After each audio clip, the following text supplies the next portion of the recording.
Hi friends, GST का सबसे amazing, fabulous, interesting topic that we are going to discuss today is friends e way bill. Friends, अब मुझे personally ऐसा पूछो कि सर आपका फेवरेट कंसेप्ट जो लेटेस्ट प्रोविजंस जीएसटी में आए उसमें से कौन सा जो आपके दिल को भी टच कर देगा, वो है फ्रेंड्स ई-वे बिल। फ्रेंड्स, मैंने ये कंसेप्ट को थोड़ा ज्यादा ही इन डेप्थ पढ़ा है जिससे मैं आपको इस प्रोविजंस को एकदम इजीली एक्सप्लेन कर सकूं with extraordinary clarity on your part. Friends, हमने ई-वे बिल को फ्रेंड्स अलग अलग एपिसोड्स में रिकॉर्ड किया है। लेट अस से हम फर्स्ट एपिसोड में डिस्कस करेंगे उसका ऑब्जेक्टिव क्या, कौन बनाएगा ई-वे बिल, कब बनाना होगा ई-वे बिल, ये अलग अलग पॉइंट्स हम डिस्कस करेंगे फर्स्ट एपिसोड में। फ्रेंड्स, सेकंड एपिसोड हम रिकॉर्ड करेंगे, जो मैं रिकॉर्ड करूंगा वो होगा फ्रेंड्स प्रैक्टिकल कैसे बनाएंगे आप ई-वे बिल, उसको लाइव बताऊंगा। वापस एक बार third and fourth episode will be with respect to discussion of provisions. Friends, okay, तो आज का ये फर्स्ट एपिसोड हम शुरू करें उसके पहले गवर्नमेंट क्यों ये कंसेप्ट को लेके आई, ये प्रोविजंस को गवर्नमेंट ने क्यों इंट्रोड्यूस किया। फ्रेंड्स, समझो, छोटे से एग्जांपल से लेट्स मैं आपको एक्सप्लेन करना चाहूंगा।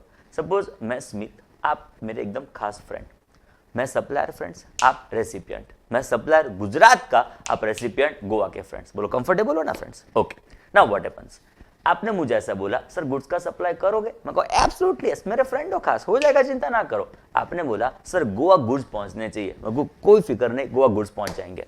मैंने गुजरात से मूवमेंट शुरू किया फ्रेंड्स, मूवमेंट होते होते होते होते गोवा गुड्स पहुंच गए। फ्रेंड्स, ओके, 100 करोड़ के गुड्स थे। आपने मुझे बोला कि सर ये 18 करोड़ का जीएसटी आपने जो लगाया है वो थोड़ा ज्यादा है। मैंने बोला वो गवर्नमेंट का रेट है, उसमें मैं क्या कर सकता हूँ, 100 करोड़ एकदम आप फ्रेंड हो, उसके लिए प्रॉपर वैल्यू लगाई है, उसमें खास मेरा प्रॉफिट भी नहीं है। फ्रेंड्स, आपने बोला सर 100 करोड़ तो कमाओ, उसमें कोई तकलीफ नहीं है, बट 18 करोड़ ना पे करने का रास्ता आपने मुझे ऐसा बताया कि सर एक काम करो, आप मुझे कैश दे देंगे, मैं ये इनवॉइस लेटर से यहाँ पे डिस्ट्रॉय कर दूं, इनवॉइस में यहाँ पे फाड़ के फेंक दूं। इस ट्रांजैक्शन का पता खाली हम दोनों के है, गवर्नमेंट को तो ये ट्रांजैक्शन के बारे में पता ही नहीं है। तो हमने ऐसा ट्रांजैक्शन किया, आपने मुझे कैश भिजवा दी, कोई चेक से आप मुझे पेमेंट करेंगे तो फ्रेंड्स एंट्री हो जाएगी बैंक में, किसी को भी पता चल सकता है कि मेरे पास 100 करोड़ आए, तो वो मुझे क्वेश्चनेबल हो सकते हैं। तो आप मुझे कैश भिजवा दो, अनअकाउंटेड रखूंगा, उसका मैं रिकॉर्डिंग ही नहीं करूंगा, ये गुड्स मैंने आपको भेजे उसका भी मैं कोई रिकॉर्डिंग नहीं रखूंगा। बोलो ट्रांजैक्शन खाली हमारे बीच में हुआ है, वो खाली हमको पता है, गवर्नमेंट को तो पता ही नहीं है। ऐसे हम इजीली टैक्स बचा सकते हैं, सॉरी हम easily tax avoid, sorry easily tax को इवेड कर सकते हैं। ये ना कर पाए उसके लिए गवर्नमेंट ने मास्टर स्ट्रोक मारा bye way of introducing the provisions of e way bill.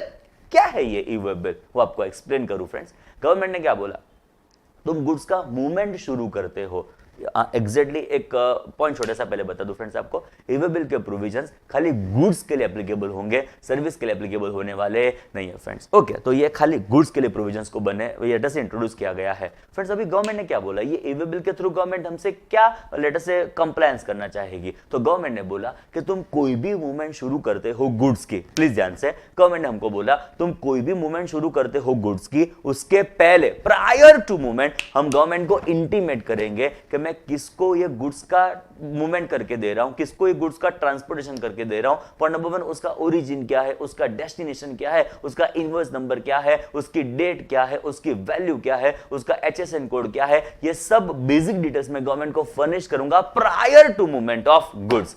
Friends, तो अभी मैंने गवर्नमेंट को ऑलरेडी इंटीमेट कर दिया है कि मैं आपको कोई सप्लाई करने जा रहा हूं, अब मुझे कैश दो, चेक दो, ऑलरेडी मैं गवर्नमेंट को इंटीमेट करके बैठा हूं कि मैंने ये सप्लाई आपको कर दिया है। तो इलेक्ट्रॉनिकली मैंने ये गवर्नमेंट को इंटीमेट किया, मूवमेंट के लिए इंटीमेट किया, रास्ते के लिए इंटीमेट किया, तो उसका नाम गवर्नमेंट ने इंट्रोड्यूस किया इलेक्ट्रॉनिकली वेब बिल, जिसको हम प्रेम से बुलाएंगे ई-वे बिल। फ्रेंड्स, तो आपके मन में ऐसा भी डाउट आ सकता है, तो सर इंटीमेट नहीं करने का, इंटीमेट करो तो ये ट्रांजैक्शन को रिकॉर्ड करना पड़े, ट्रांजैक्शन इंटीमेट ही नहीं करने का। मेरा आंसर आपको ऐसा है फ्रेंड्स, जब आप सपोज इंटीमेट नहीं करते हो तो रास्ते में आपका ट्रक जा रहा है, रास्ते में मूवमेंट हो रहा है गुड्स का, तब जीएसटी का प्रॉपर ऑफिसर आपको इंटरसेप्ट करके, आपको रोक के आपके पास ई-वे बिल मांग सकता है। एंड जो आपके पास ई-वे बिल नहीं हुआ तो फ्रेंड्स वो पूरे ट्रक गवर्नमेंट सीज कर सकती है। एंड आप लॉ के प्रॉपर प्रोविजंस को कंप्लाई नहीं करेंगे, पेनल्टीज का पेमेंट नहीं करेंगे, तो वो गुड्स का कॉन्फिस्केशन तक हो सकता है। फ्रेंड्स, कॉन्फिस्केशन का मतलब ओनरशिप आपके गुड्स की ट्रांसफर हो सकती है। आप टैक्स बचाने के लिए गए, आप टैक्स बचाने के लिए निकले थे, गवर्नमेंट गुड्स लेके चली जाएगी फ्रेंड्स, तो इतना बड़ा रिस्क हम ले सकते नहीं है फ्रेंड्स। ओके, तो ये प्रोविजन इंश्योर करेंगे, ईवे बिल के प्रोविजंस इंश्योर करेंगे कि आप हर एक ट्रांजैक्शन को, हर एक मूवमेंट को रिकॉर्ड करो, गवर्नमेंट को इंटीमेट करो एंड उसका अकाउंटिंग करो for the purpose of GST. उसका जो भी टैक्स पेबल आता हो आप गवर्नमेंट को रेगुलर बेसिस पे करो फ्रेंड्स। ओके, तो ये ईवे बिल के ऑब्जेक्टिव था एंड ईवे बिल अभी फाइनली हम शुरू करने जा रहे हैं फ्रेंड्स। उसमें से फर्स्ट पार्ट है इज फ्रेंड्स सेक्शन 68। ये सेक्शन बीच में कैसे आ गए वो बताऊं फ्रेंड्स। पहले ये सेक्शन किसकी है? It is friends of CGST act 2017 friends. It is of CGST Act 2017 is section 68 friends. E way bill है ना फ्रेंड्स, वो तो रूल्स है, ये बताऊं आपको, ये रूल नंबर 138 है ऑफ CGST रूल्स 2017। बट ये रूल को बनाने के लिए गवर्नमेंट के पास पावर्स चाहिए। वो गवर्नमेंट का पावर गवर्नमेंट ने कहां से इंट्रोड्यूस किया? इस बाय वे ऑफ सेक्शन 68। मतलब 68 सेक्शन 68 गवर्नमेंट को पावर्स देगी to introduce the rules of e way bill, जिसको एक्सेस करते हुए गवर्नमेंट ने ये रूल्स बनाए, rule number 138 which is exclusively for the purpose of friends bill.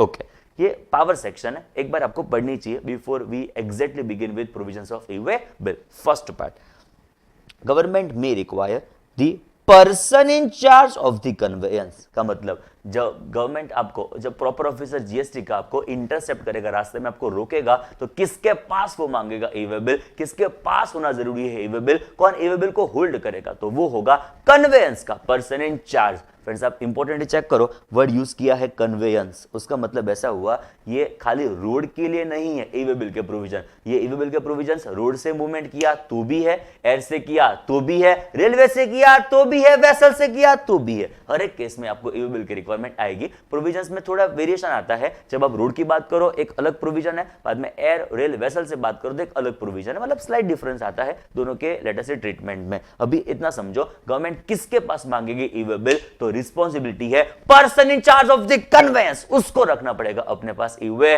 Bill. तो responsibility is on person in charge of the conveyance. Truck होगी तो normally कौन होगा friends? Driver. Okay, carrying any consignment of goods of value exceeding such amount as may be specified to carry with him। का मतलब आप simple समझो friends, मैं 15-20 रुपए का मूवमेंट करके जा रहा हूं गुड्स का, गवर्नमेंट को उसमें इंटरेस्ट है ही नहीं। गवर्नमेंट ने क्या बोला? एक सडन अमाउंट के ऊपर तुम्हारा कंसाइनमेंट वैल्यू होगा तो तुम कैरी करेंगे ईवे बिल। एंड प्रैक्टिकली देखो फ्रेंड्स, 15-20 रुपए के लिए मैं ईवे बिल बनाऊं, वो एक वायबिलिटी भी नहीं बैठती फ्रेंड्स। ओके, तो इन दिस सिचुएशन गवर्नमेंट ने वो एक अमाउंट फिक्स की है विच इज फ्रेंड्स, आगे भी आएगा, अभी डिस्कस कर लेता हूं, इज फ्रेंड्स ₹50,000।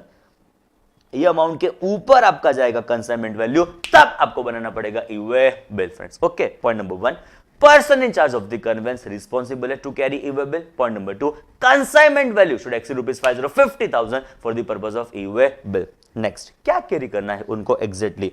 तो as may be specified to carry with him, क्या कैरी क्या करूं? तो such document, such device as may be prescribe. जो गवर्नमेंट ने डॉक्यूमेंट प्रिस्क्राइब किया है वो है फ्रेंड्स ईवे बिल। जो डिवाइस गवर्नमेंट ने बोला है वो है RFID। RFID का फुल फॉर्म एक बार सुन लो friends, is radio frequency identification device. तो हर एक बार जरूरी नहीं है कि आपके पास डॉक्यूमेंट ही हो, गवर्नमेंट डिवाइस वाला ये कंसेप्ट भी गवर्नमेंट इंट्रोड्यूस करना चाहती है, विच is RFID which is radio frequency identification device. इस कंसेप्ट को हम लेटर से बाद में एक्सप्लेन करेंगे अच्छे से। अब इतना समझो, government may require to carry with you such document which is e way bill और such device which is RFID। Okay, by way of मतलब section 68। Okay, section 68 3 point important. Number 1, कौन कैरी करेगा e way bill? Person in charge of the conveyance. Point number 2, कब? When your consignment value exceeds ₹50,000। Carry क्या करूं? Such document, such device as may be prescribe document, e-way bill, device RFID radio frequency identification device. Ready friends? Okay, ये section actually ना friends section 68 के 3 subsection है। Section 68 subsection 1, subsection 2, subsection 3।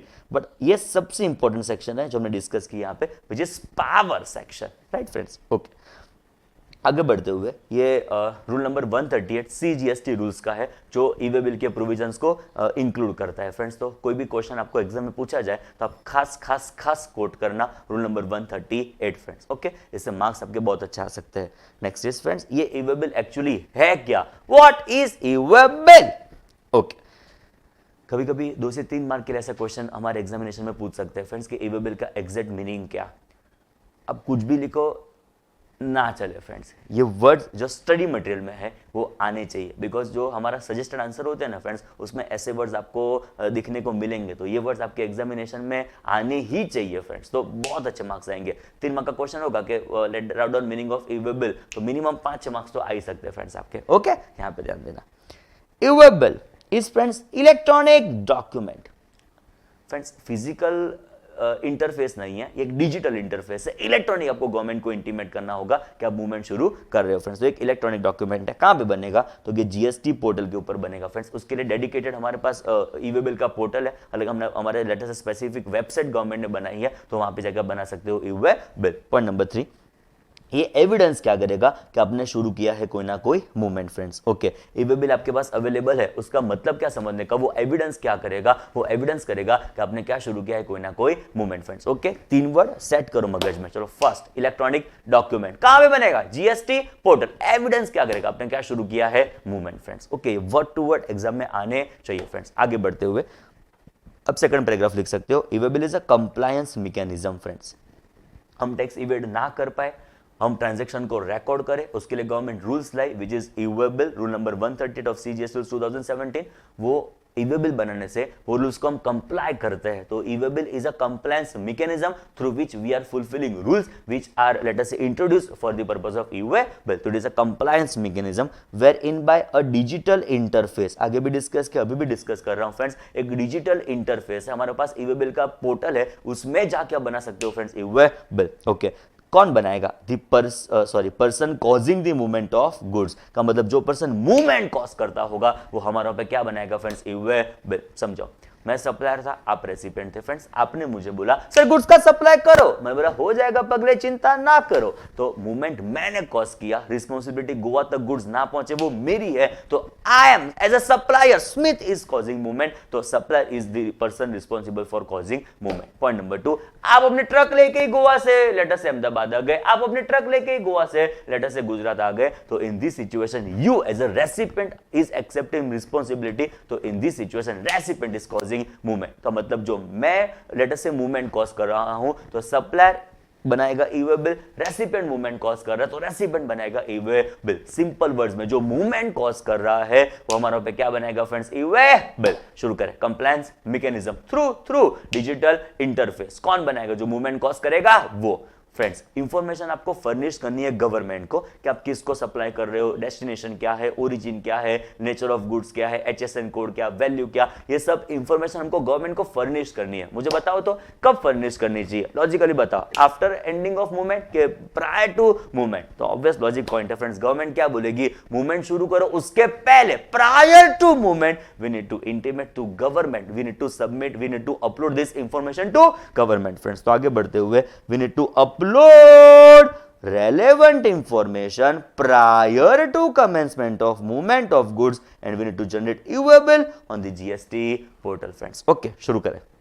First point बोलो electronic document. Friends, ये सब words exam में आने चाहिए, आपको बोलना पड़े, बैठे रहो वैसा ना चले। चलो 1 2 3 गो। बोलो इलेक्ट्रॉनिक डॉक्यूमेंट कहां पे बनेगा? GST portal. एविडेंस क्या करेगा? आपने क्या शुरू किया है? मूवमेंट। बोलते रहो फ्रेंड्स। चलो नेक्स्ट इज बोलो compliance mechanism through digital interface. कौन बनाएगा? जो मूवमेंट कॉज करेगा वो। कब? प्रायर टू मूवमेंट क्या after movement? Prior to movement information क्या करूं? अपलोड। एंड मैं क्या बनाऊंगा फ्रेंड्स? इवेबल। में क्या क्या होगा फ्रेंड्स, उसकी एक छोटी सी ब्रीफ आपको यहां पे देखने को मिलेगी फ्रेंड्स। इसको इन डेप्थ देखने वाले हैं, बट अभी छोटा सा ब्रीफ स्टडी मटेरियल लिखा। E way bill includes details like name of consignor, name of consignee, point of origin Gujarat, point of destination etcetera. इसके अलावा तो बहुत सारी इंफॉर्मेशन है, हम प्रैक्टिकल देखेंगे, लाइव देखेंगे एपिसोड 2 में कि कैसे आप रियली बनाएंगे इवेबल। ओके फ्रेंड्स, पावर सेक्शन हमने शुरू किया था। पावर सेक्शन कौन सी है? 68। पॉइंट नंबर 1, कौन कैरी करेगा e way bill? Person in charge of the conveyance. कब? जब कंसाइनमेंट वैल्यू एक्सीड ₹50,000। क्या कैरी करूं? Such document, such device as may be prescribe. Document कौन सा? इवेबल। डिवाइस कौन सा? RFID। Now what is meaning of e way bill और simply what does e way bill means. तो फर्स्ट पॉइंट, इलेक्ट्रॉनिक डॉक्यूमेंट बनेगा GST portal, evidence क्या करेगा, movement. Second paragraph, compliance mechanism through digital interface, कौन बनाएगा, जो मूवमेंट कॉज करेगा वो। इंफॉर्मेशन क्या करूं, अपलोड करूं कि डाउनलोड करूं, upload. Prior to movement, after movement, prior to movement, and मैं बनाऊंगा ई-वे बिल। क्या क्या होगा ई-वे बिल में, consignor, consignee, origin, destination etcetera. Friends hopefully everything is clear to you. Friends आगे बढ़ते हुए आपको बताना चाहूंगा, ये ई-वे बिल हम जो बनाएंगे ना फ्रेंड्स, उसका एक स्पेसिफिक फॉर्म है, उसका एक स्पेसिफिक फॉर्मेट है जिसमें हमको इनपुट्स इनकॉर्पोरेट करना है। तो उसका फॉर्म कौन सा, उसका फॉर्म हमारे पास अवेलेबल है जो गवर्नमेंट ने बोला है फ्रेंड्स, इलेक्ट्रॉनिकली है उसका फॉर्म है, स्पेसिफिक गवर्नमेंट इंट्रोड्यूस किया है इस फ्रेंड्स फॉर्म जीएसटी EWB 01। इस फॉर्म में हमको इंफॉर्मेशन गवर्नमेंट को फर्निश करनी है, कंसाइनर कौन, कंसाइनी कौन, ओरिजिन क्या, डेस्टिनेशन क्या, गुड्स की डिटेल्स, ट्रांसपोर्टर की डिटेल्स, ये सब इंफॉर्मेशन हमको गवर्नमेंट को फर्निश करनी होगी in form GST EWB 01। Next friends, हमारे पास वेरियस 5 मेथड्स है जिसके थ्रू हम बना सकते हैं फ्रेंड्स ई-वे बिल। फर्स्ट है फ्रेंड्स वेब ऑनलाइन, ये तो लाइव देखेंगे हम एपिसोड 2 में कि कैसे ऑनलाइन वेबसाइट पे जाके आप बनाएंगे e-way bill. Second is friends android application, बढ़िया है फ्रेंड्स, बहुत बड़ा जुमला है, बताऊं कैसे। देखो एंड्रॉइड एप्लीकेशन सपोज आपने अपने एंड्रॉइड फोन के ऊपर डाउनलोड की फ्रेंड्स, मैंने भी ट्राई किया था। तो उसमें अलग अलग ऑप्शन आएंगे, जनरेट ई-वे बिल, बाद में अपडेट ई-वे बिल, बाद में कैंसिल ई-वे बिल, अलग अलग हमारे पास ऑप्शंस आएंगे। फ्रेंड्स सपोज आपने उसमें से किया जनरेट ई-वे बिल और न्यू ई-वे बिल। जैसे आप एंड्रॉइड एप्लीकेशन के वो आपको भी ऐसी आएगी फ्रेंड्स, एक मिनट बरोबर समझो, एंड्रॉइड एप्लीकेशन के वो टैब में जाएंगे जनरेट ई-वे बिल, वो आपको ले जाएंगे वेबसाइट में। पता चला फ्रेंड्स क्या हुआ, आप एप्लीकेशन में सिलेक्ट करते हो जनरेट ई-वे बिल, वो आपको एप्लीकेशन के ऊपर ले जाते हैं। तो फ्रेंड्स ये जुमला नहीं है, बहुत बड़ा जुमला है फ्रेंड्स। ओके, तो हमारे पास 2 ऑप्शन हो गए, first is online which is web, second is friends application. Second है फ्रेंड्स जो मैं अप्रिशिएट करना चाहूंगा इज फ्रेंड्स एसएमएस। गवर्नमेंट ने क्या थॉट फिट किया फ्रेंड्स कि हर एक बार आपके पास इंटरनेट कनेक्शन हो तो ही आप बनाएंगे ई-वे बिल, ऐसा जरूरी नहीं है। कोई सर्टेन इलाके में आप गए जहां पे लेटर से इंटरनेट कनेक्टिविटी इतनी अच्छी नहीं थी, आप नहीं बना पाए लेटर से ई-वे बिल, तो इन दिस सिचुएशन अलग अलग मैसेजेस है जो आपको करने होंगे फ्रेंड्स, जिसके थ्रू जनरेट हो जाएगा ई-वे बिल, डिलीट हो जाएगा। आपको जो करना होगा ई-वे बिल के साथ रिलेटेड वो सब एसएमएस के थ्रू भी हो सकता है फ्रेंड्स। तो इन दिस सिचुएशन आप लेटर से एसएमएस के थ्रू भी बना सकते हो ई-वे बिल। 5 मेथड्स है, 3 हो गए, बोलो। First is web online, second is friends android application, third is friends SMS. Next आएगा friends is bulk upload tool, ये भी थोड़ा इंटरेस्टिंग है फ्रेंड्स। एग्जांपल के तौर पे आप एक साथ 500 गुड्स का मूवमेंट शुरू करने जा रहे हो, अलग अलग 500 ट्रक के थ्रू मूवमेंट शुरू करने जा रहे हो, तो फ्रेंड्स क्या 500 बार बनाएंगे ई-वे बिल, तो मगज बंद हो जाएगा फ्रेंड्स। ये तो क्या होगा, आप डिटेल्स अपलोड करो, जनरेट करो ई-वे बिल, डिटेल्स अपलोड करो, जनरेट करो ई-वे बिल। इसमें 500 बार बोलूं वो उतने में कितना टाइम लगे, एंड आप उतना बनाने के लिए बैठो तब कितना टाइम लगे। आप समझ जाएंगे फ्रेंड्स मैं क्या कहना चाहता हूं। इन दिस सिचुएशन गवर्नमेंट ने एक ऑप्शन डेवलप किया, you may also generate bulk let us say e way bill through bulk upload tool. क्या करने का फ्रेंड्स, बल्क ऐसे हमारे पास वेबसाइट में मतलब ऑप्शन ही आता है बल्क अपलोड टूल, उसमें इंफॉर्मेशन आप सब एक साथ फर्निश कर देंगे, एक साथ सबमिट करेंगे, फटाफट अलग अलग 500 ई-वे बिल जनरेट हो जाएंगे फ्रेंड्स। तो जब आपको बल्क मूवमेंट करना हो, अलग अलग ई-वे बिल आपको इंफॉर्मेशन सबमिट करो, ई-वे बिल जनरेट होगा, इंफॉर्मेशन सबमिट करो, ई-वे बिल जनरेट होगा, ऐसा ना करते हो एक साथ सब इंफॉर्मेशन फर्निश कर दो एंड एक साथ सब ई-वे बिल जनरेट हो सकते हैं फ्रेंड्स। तो it is usage of bulk upload tool. Last आएगा फ्रेंड्स, ये सबसे इंटरेस्टिंग है, ये सबसे लेटेस्ट है, is application programming interface which is friends API. Friends suppose आप अकाउंटिंग करने के लिए कोई ना कोई सॉफ्टवेयर इस्तेमाल करते होंगे, कोई ना कोई सॉफ्टवेयर आपके सपोर्ट में होगा। एग्जांपल के तौर पे फ्रेंड्स टैली है, तो ये अकाउंटिंग सॉफ्टवेयर को इंटीग्रेट कर देगा। एपीआई थर्ड पार्टी सॉफ्टवेयर है, वो अकाउंटिंग सॉफ्टवेयर को इंटीग्रेट कर देगा आपके जीएसटी पोर्टल के साथ। उसका मतलब आपने यहाँ पे अकाउंटिंग किया, let us say debtor account debit to sales account, आपने आउटवर्ड किया था debtor account debit to sales account, जैसे आपने यहाँ पे सबमिट किया वहां पे इमीडिएटली बन जाएगा फ्रेंड्स ई-वे बिल। तो ये कनेक्ट करेगा, इंटीग्रेट करेगा आपके अकाउंटिंग सॉफ्टवेयर को ई-वे बिल पोर्टल के साथ फ्रेंड्स, राइट। तो सब ऐसा ही ना करे फ्रेंड्स, अलग अलग बार ई-वे बिल इंफॉर्मेशन प्रोवाइड करके बनाए क्यों फ्रेंड्स। तो इन दिस सिचुएशन ये थर्ड पार्टी सॉफ्टवेयर फ्रेंड्स थोड़ा कॉस्टली होता है, आपको परचेस करना होगा। ये फ्री ऑफ कॉस्ट अवेलेबल नहीं है फ्रेंड्स, कुछ भी आप डाउनलोड कर लो, ओके। तो ये परचेस करना पड़ेगा। तो जो आपके नंबर ऑफ ई-वे बिल बहुत ज्यादा हो, फ्रीक्वेंसी जनरेशन की बहुत ज्यादा हो, तो ये आपको थोड़ा लेटर से वायबल भी रहेगा। पर 2, 3, 5, 10 ई-वे बिल बनते हो फ्रेंड्स रोज के, तो in this situation third party software आपके लिए कोई खास काम का नहीं है फ्रेंड्स, ओके। तो we have different 5 methods for generation of e way bill. First शुरू करें, चलो 1, 2, टू देखो, वेब ऑनलाइन, बाद में एंड्रॉइड एप्लीकेशन, बाद में एसएमएस, बाद में bulk upload tool, and last में क्या है friends, API which is application programming interface, जो इंटीग्रेट करेगा, कनेक्ट करेगा आपके अकाउंटिंग सॉफ्टवेयर को जीएसटी पोर्टल के साथ, ई-वे बिल पोर्टल के साथ फ्रेंड्स। ओके, आगे बढ़ते हुए उसकी इफेक्टिव डेट कौन सी है फ्रेंड्स, ई-वे बिल की। इफेक्टिव डेट जब बताना चाहूंगा तो उसको हमने दो पार्ट्स में डिवाइड किया। First is friends inter state movement, second is intra state movement. Central government ने बोल दिया आप इंटर स्टेट मूवमेंट करते हो, गुजरात से राजस्थान, राजस्थान से पंजाब, पंजाब से गोवा, आप इंटर स्टेट मूवमेंट करते हो तो ई-वे बिल जनरेट करना कंपलसरी है, इंफॉर्मेशन अपलोड करने कंपलसरी है विद इफेक्ट फ्रॉम 1 अप्रैल 2018। एक बार ध्यान से पढ़ो, e-way bill system for interstate movement is introduced across country from 1 April 2018 friends. Okay, तो इंटरस्टेट मूवमेंट के लिए कंपलसरी कर दिया गया। अभी फ्रेंड्स मैं गुजरात में रहकर गुजरात में ही मूवमेंट करूं, राजस्थान में रहकर राजस्थान में ही मूवमेंट करूं, गोवा में रहकर गोवा में ही मूवमेंट करूं, इन दिस सिचुएशन गवर्नमेंट ने क्या बोला, वो गोवा स्टेट खुद से सिलेक्ट करेगी कि उसको late us say e way bill implement करना है कि नहीं करना। गुजरात गवर्नमेंट खुद से सिलेक्ट करेगी, वो खुद से डिसीजन लेगी कि ई-वे बिल उनको कब से इंप्लीमेंट करना है। तो हर एक स्टेट का अलग अलग डिसीजन होगा for the purpose of effective date of e way bill for intra state movement of goods friends. Okay, तो for intra state movement of goods e way bill system has to be introduced in a phased manner. का मतलब respective state government वो decision लेगी कि कब से उनको letter से इंप्लीमेंट करना है ई-वे बिल। गुजरात के लिए आपको बता दूं ई-वे बिल इंट्रोड्यूस हो चुका है, ई-वे बिल मैंडेटरी हो चुका है फ्रेंड्स। ओके, एक इंटरेस्टिंग बात इसके ऊपर ही फ्रेंड्स डिस्कस करना चाहूंगा, सर्कुलर ही मैं जो भी डिस्कस कर रहा हूं फ्रेंड्स, एग्जांपल के थ्रू फ्रेंड्स।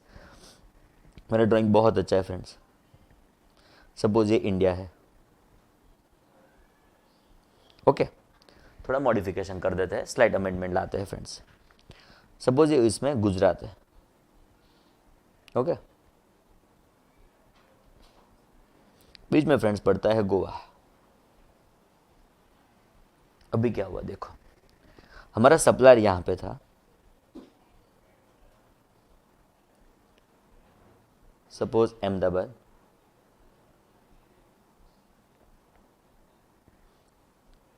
हमारे रेसिपिएंट यहां पे है, एग्जाम्पल के तौर पे सूरत।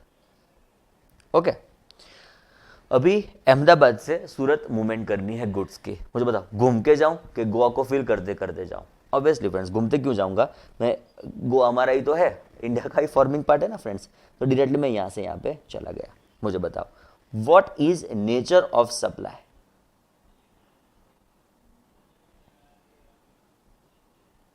नेचर ऑफ सप्लाई डिसाइड करने के लिए फिर हम दो चीज पे फोकस करते हैं, एक सप्लायर का लोकेशन, सेकंड हमारा प्लेस ऑफ सप्लाई। बोलो सप्लायर कहां का है, गुजरात, एंड जहां पे हमने डिलीवरी की गुड्स की वो भी कहां का है फ्रेंड्स, गुजरात। तो मैं supplier as well as place of supply are located where in same state, तो it results into what friends, intra state supply. तो मेरा नेचर ऑफ सप्लाई हो गया friends intra state supply. Applicable tax कौन सा होगा फ्रेंड्स, गुजरात है तो C+S फ्रेंड्स। ओके, अभी मुझे बताओ क्या इसमें मुझे ई-वे बिल की रिक्वायरमेंट मैंडेटरी है कि गुजरात वालों ने इंप्लीमेंट किया कि नहीं किया, वो मुझे चेक करना पड़ेगा। Getting my point, what I am trying to convey. Central government ने इंटर मूवमेंट को कंपलसरी कर दिया है, इंट्रा स्टेट डिसीजन लेगी फ्रेंड्स। तो मुझे बताओ यहां पे मेरा नेचर ऑफ सप्लाई क्या है फ्रेंड्स, इंट्रा स्टेट सप्लाई। मैं एप्लीकेबल टैक्स करूंगा C+S फ्रेंड्स। तो इन दिस सिचुएशन क्या मुझे यहां पे मैंडेटरी बनाना पड़ेगा ई-वे बिल कि वो गुजरात वाला क्लॉज देख के मुझे फेज्ड मैनर वाला क्लॉज एप्लीकेबल होगा फ्रेंड्स। आओ प्रोविजंस को चेक करें, एकदम ध्यान से पढ़ना। सर्कुलर इसको ही क्लैरिफाई करता है, मैं पढ़ूंगा बट इसके पहले आंसर पढ़ो। ई-वे बिल सिस्टम फॉर, बहुत इंपॉर्टेंट वर्ड्स मगर में फिट करो, इंटर स्टेट, इंपॉर्टेंट वर्ड है मूवमेंट। लॉ ने सप्लाई वर्ड इस्तेमाल नहीं किया, लॉ ने कौन सा वर्ड इस्तेमाल किया, मूवमेंट। लॉ ने कौन सा वर्ड इस्तेमाल किया, मूवमेंट। लॉ ने सप्लाई वर्ड इस्तेमाल नहीं किया। मुझे बताओ ये इंटर स्टेट मूवमेंट है कि नहीं, एब्सोल्युटली यस। दूसरे स्टेट में जाते हुए मैं मूवमेंट कर रहा हूं, तो it is inter state movement. तो भले ये nature of supply intra state supply हो, nature of movement is what, nature of movement is absolutely friends interstate movement. In this situation it is mandatory for you for let us say generation of e-way bill friends. So bale this transaction results into intrastate supply, but as it is interstate movement you have to have let us say to generate e-way bill friends. Okay, यही circular के through explain किया है government ने friends.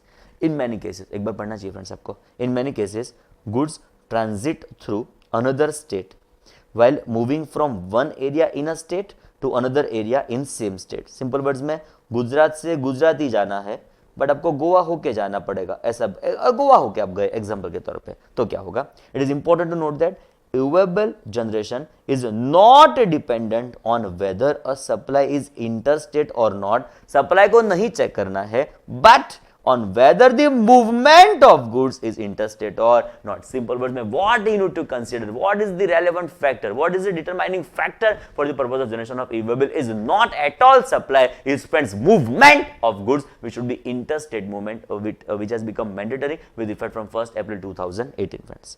Therefore, if goods transit through a second state while moving from one place in a state to another place in a same state, e-waybill is required to be generated friends. उसको मैंने example के through explain कर दिया friends. Okay, e-waybill में आगे बढ़ते हुए important question आता है कब, when e-waybill is required to be generated friends. उसके लिए हमारे पास ट्विन कंडीशंस है, दो अलग अलग कंडीशन आपको फुलफिल करनी पड़ेगी, साइमल्टेनियस फुलफिलमेंट है कंडीशंस का, तब जाके आपको e-waybill बनाने की रिक्वायरमेंट आने वाली है। इसको एक बार कंफर्म करेंगे, बाद में आगे देखेंगे। चलो e-waybill बनाना तो है बट कौन बनाएगा e-waybill, तो अब डिस्कशन है when is e-waybill required to be generated friends. Okay, twin condition first है फ्रेंड्स, रजिस्टर्ड पर्सन होना चाहिए कॉजिंग मूवमेंट ऑफ गुड्स। का मतलब number one, first of all movement होनी चाहिए गुड्स की। गुड्स यहाँ पे पड़े हैं, मैं खाली उसका टाइटल ट्रांसफर करता हूँ bye way of transfer of document. In this situation movement है ही नहीं गुड्स की, तो e-waybill की रिक्वायरमेंट आने वाली नहीं है। First of all there must be movement of goods by registered person. Registered person movement cause करता होना चाहिए। ओके, पॉइंट नंबर 2 आगे भी डिस्कस किया, कंसाइनमेंट वैल्यू, इसका एक इंपॉर्टेंट मतलब है friends, consignment value should exceed what's ₹50,000, तभी आपको बनाना पड़ेगा e-waybill। आपका कंसाइनमेंट वैल्यू अप टू 50,000 है तो आपको e-waybill की रिक्वायरमेंट नहीं है। 10,000 15,000 गवर्नमेंट को उसमें इंटरेस्ट ही नहीं है, तो आपको e-waybill बनाने की रिक्वायरमेंट आने वाली नहीं है। तो your consignment value should exceed ₹50,000, exact 50,000 भी e-waybill की रिक्वायरमेंट नहीं है, बट 50,000 ₹1 गया, स्टोरी खत्म। आपको e-waybill पूरा बनाना पड़ेगा फ्रेंड्स। ओके, ट्विन कंडीशन कब बनाना पड़ेगा e-waybill, when is e-waybill required to be generated? Twin condition, registered person causing movement. Point number 2, consignment value should exceed what friends? 50,000, तब आपको बनाना पड़ेगा e-waybill। क्वेश्चन ऐसा आता है, मूवमेंट आपने क्यों कॉज की? In which circumstances there is movement of goods. इसको एक्सप्लेन करते हुए लॉ ने फ्रेंड्स 3 अलग अलग क्राइटेरिया इंट्रोड्यूस किए। Movement of goods may be in relation to supply, का मतलब फ्रेंड्स सप्लाई हुआ है सो मूवमेंट हुई, आपको बनाना पड़ेगा e-waybill। Point number 2, for reason other than supply, का मतलब सपोज मैं प्रिंसिपल मैन्युफैक्चरर, आप जॉब वर्कर।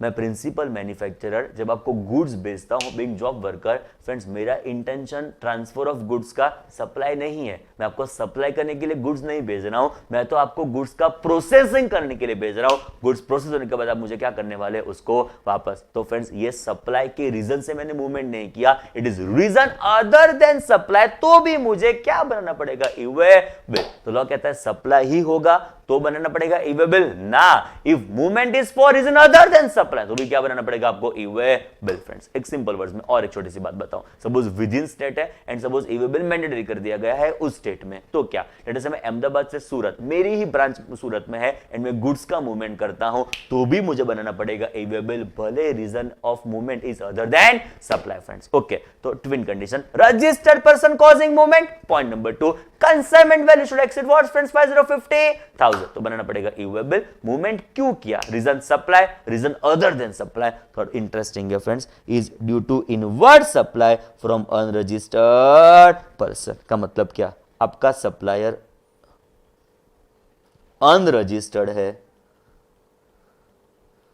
आपका रेसिपिएंट रजिस्टर्ड है। आगे क्या देखा, रजिस्टर्ड पर्सन मूवमेंट कॉज करता हो तो बनाना पड़ेगा e-waybill। अभी फ्रेंड्स यहाँ पे सपोज ये मूवमेंट कॉज कर रहा है तो e-waybill की रिक्वायरमेंट आने वाली नहीं है फ्रेंड्स। ओके, तो भी लॉ ने क्या बोल दिया, if supplier is unregistered but if recipient is registered, in this situation recipient shall be responsible. आगे देखेंगे friends, recipient shall be responsible for the purpose of generation of e-waybill। तो यहाँ पे रेसिपिएंट बनेगा हमारा यहाँ पे e-waybill। इसको हम बोलेंगे friends URD purchase, unregistered dealer purchase. आपका डीलर है, आपका जो सप्लायर है वो अनरजिस्टर्ड है, जिसके पास आपने परचेज किया, तो रेसिपिएंट जो रजिस्टर्ड होगा वो हमारा पे क्या बनाएगा फ्रेंड्स e-waybill। होपफुली आपको क्लियर है फ्रेंड्स। ट्विन कंडीशन कब बनाना पड़ेगा e way bill? Registered person movement cost करता होगा तब। Point number 2, consignment value should exceed ₹50,000। Movement क्यों किया? 3 reason, supply, other than supply, URD, purchase friends. Okay, आगे बढ़ते हुए ट्विन कंडीशन में सेकंड कंडीशन थी कंसाइनमेंट वैल्यू शुड एक्सीड ₹50,000। तो now what is exactly consignment value? हम उससे मीन क्या करना चाहते हैं फ्रेंड्स? कंसाइनमेंट वैल्यू को डिफाइन किया, it means what? It means friends value as per section 15। फ्रेंड्स आपको शायद याद हो तो हमारा वो पूरा चैप्टर है विच इज वैल्यूएशन। तो वैल्यूएशन चैप्टर के हिसाब से हम वैल्यू ढूंढेंगे, सर्टेन एलिमेंट्स को उसको हम ऐड करते हैं, सर्टेन एलिमेंट्स को लेस करते हैं, तो अकॉर्डिंगली हम डिराइव करते हैं value as per section 15 friends. तो वैल्यू एज पर सेक्शन 15 हमारा स्टार्टिंग पॉइंट है। उसमें से एक एलिमेंट है एडिशन का, मैं आपको बताऊं is friends all taxes other than GST. Simple words में आप जब जीएसटी पर्पस के लिए वैल्यू कंप्यूट करेंगे, वैल्यू क्यों कंप्यूट करनी है फ्रेंड्स? टैक्स डिटरमाइन करने के लिए। वो वैल्यू के ऊपर हम रेट अप्लाई करेंगे, हमारे पास अलग अलग पास रेट्स है ना, 0, 1, 5, 12, 18, 28 अलग अलग रेट्स हो गए ना फ्रेंड्स हमारे पास। इन दिस सिचुएशन वो रेट्स अप्लाई किसके ऊपर करेंगे? 1% रेट नहीं है friends, 0, 5, 12, 18, 28 sorry. Okay, in this situation ये रेट्स अप्लाई किसके ऊपर करेंगे? जो वैल्यू होगी उसके ऊपर हम रेट्स अप्लाई करेंगे। तो वैल्यू चाहिए तो सही ना फ्रेंड्स हमको, वो वैल्यू आएगी एज पर सेक्शन 15 फ्रेंड्स। तो it is value as per section 15। उसमें एक एलिमेंट है जो आपको शायद ध्यान हो तो हम टैक्सेस को ऐड करेंगे but except GST. Simple words में मैंने मेरी ऑफिस आपको रेंट पे दी, ओके मैंने क्या बोला फ्रेंड्स,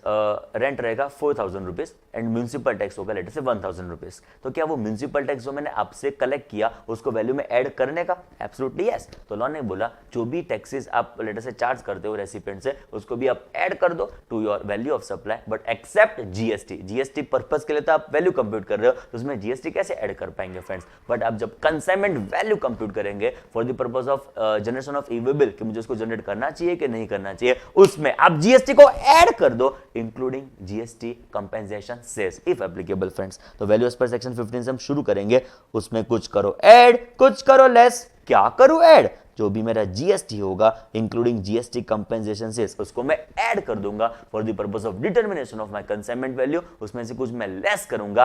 क्या लेस करूंगा? इज माय एग्जैम्प्ट सप्लाई का मतलब एग्जाम सप्लाई की जो भी वैल्यू मेरे पास होगी उसको हम कर देंगे लेस एंड ये अराइव करेंगे कंसाइनमेंट वैल्यू, ये 50 के ऊपर जाएगी। तब मुझे बनाना क्या पड़ेगा? इवेबल। ओके, शुरू करें। What is my consignment value? Is value as per section 15। कुछ करो ऐड कुछ करो लेस। समझ में आ रहा है फ्रेंड्स? वापस एक बार, what is my consignment value? Value as per section 15। कुछ करो ऐड कुछ करो लेस। क्या करूं ऐड? जीएसटी। क्या करूं लेस? Exempt supply. एंड ये 50,000 के ऊपर गया तो मुझे कंपलसरी क्या बनाना पड़ेगा? इवेबल, वो भी रजिस्टर्ड पर्सन मूवमेंट कॉस्ट करे तब friends. I think clear. Okay, आगे बढ़ते हुए छोटा सा क्वेश्चन आपके लिए, एक्सक्लूसिवली आपके लिए। टैक्स हमने बनाया है friends. Value of invoice is 45,000, CGST, SGST 9% respectively 4050 4050. Total comes to friends 53100 friends. What is my consignment value?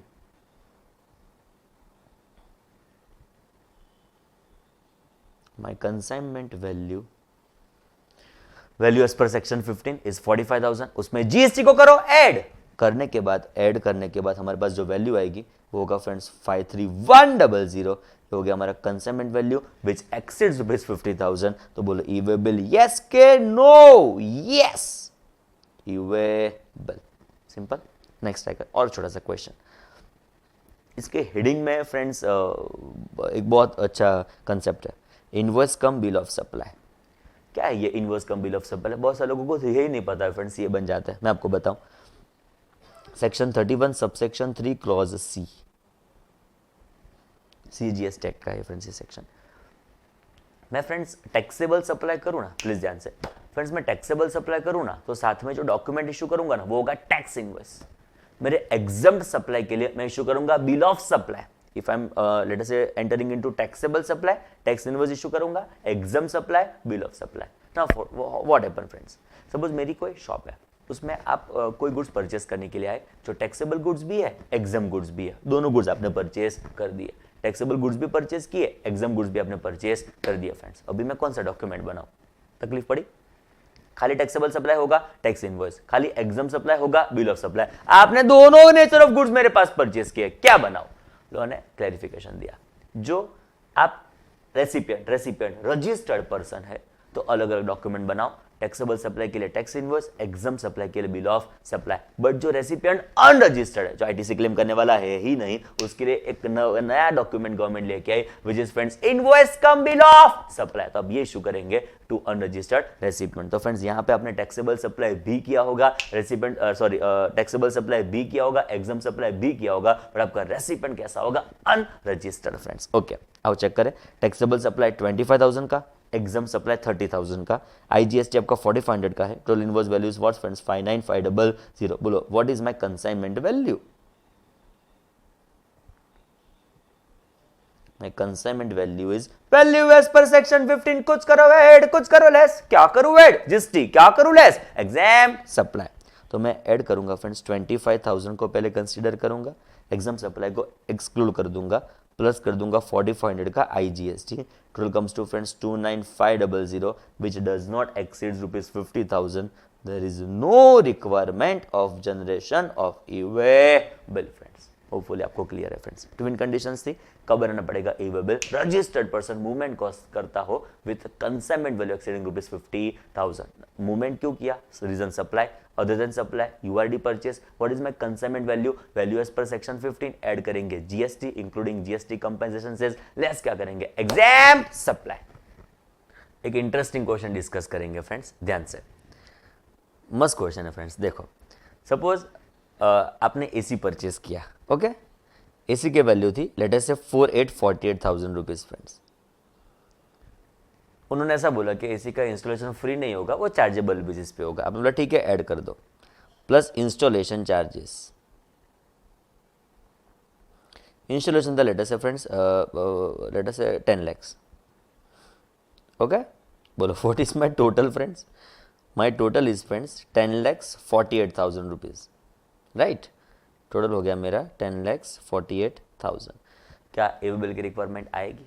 Question पता चला। गुड्स भी है आपके इनवॉइस में, सर्विस भी है आपके इनवॉइस में, टोटल करते हुए बढ़ जाता है 50,000 का। खाली गुड्स कंसिडर करो तो it is up to rupees 50,000। बोलो ई-वे बिल की रिक्वायरमेंट आएगी? लॉजिकल आंसर है फ्रेंड्स। ई-वे बिल गुड्स के मूवमेंट के लिए जरूरी है, सर्विस के लिए कोई ई-वे बिल की रिक्वायरमेंट नहीं है फ्रेंड्स। तो गुड्स की वैल्यू यहां पे चेक की जाएगी, which is friends up to rupees 50,000। E way bill की रिक्वायरमेंट आने वाली नहीं है फ्रेंड्स। बोलो क्लियर? ओके, चेक करो question. Where invoice in respect of both goods and service, whether consignment value should be based on invoice value which is inclusive of service or only the value of goods. का मतलब खाली मुझे goods की value consider करने की कि invoice value consider करने की जिसमें सर्विस की वैल्यू भी थी?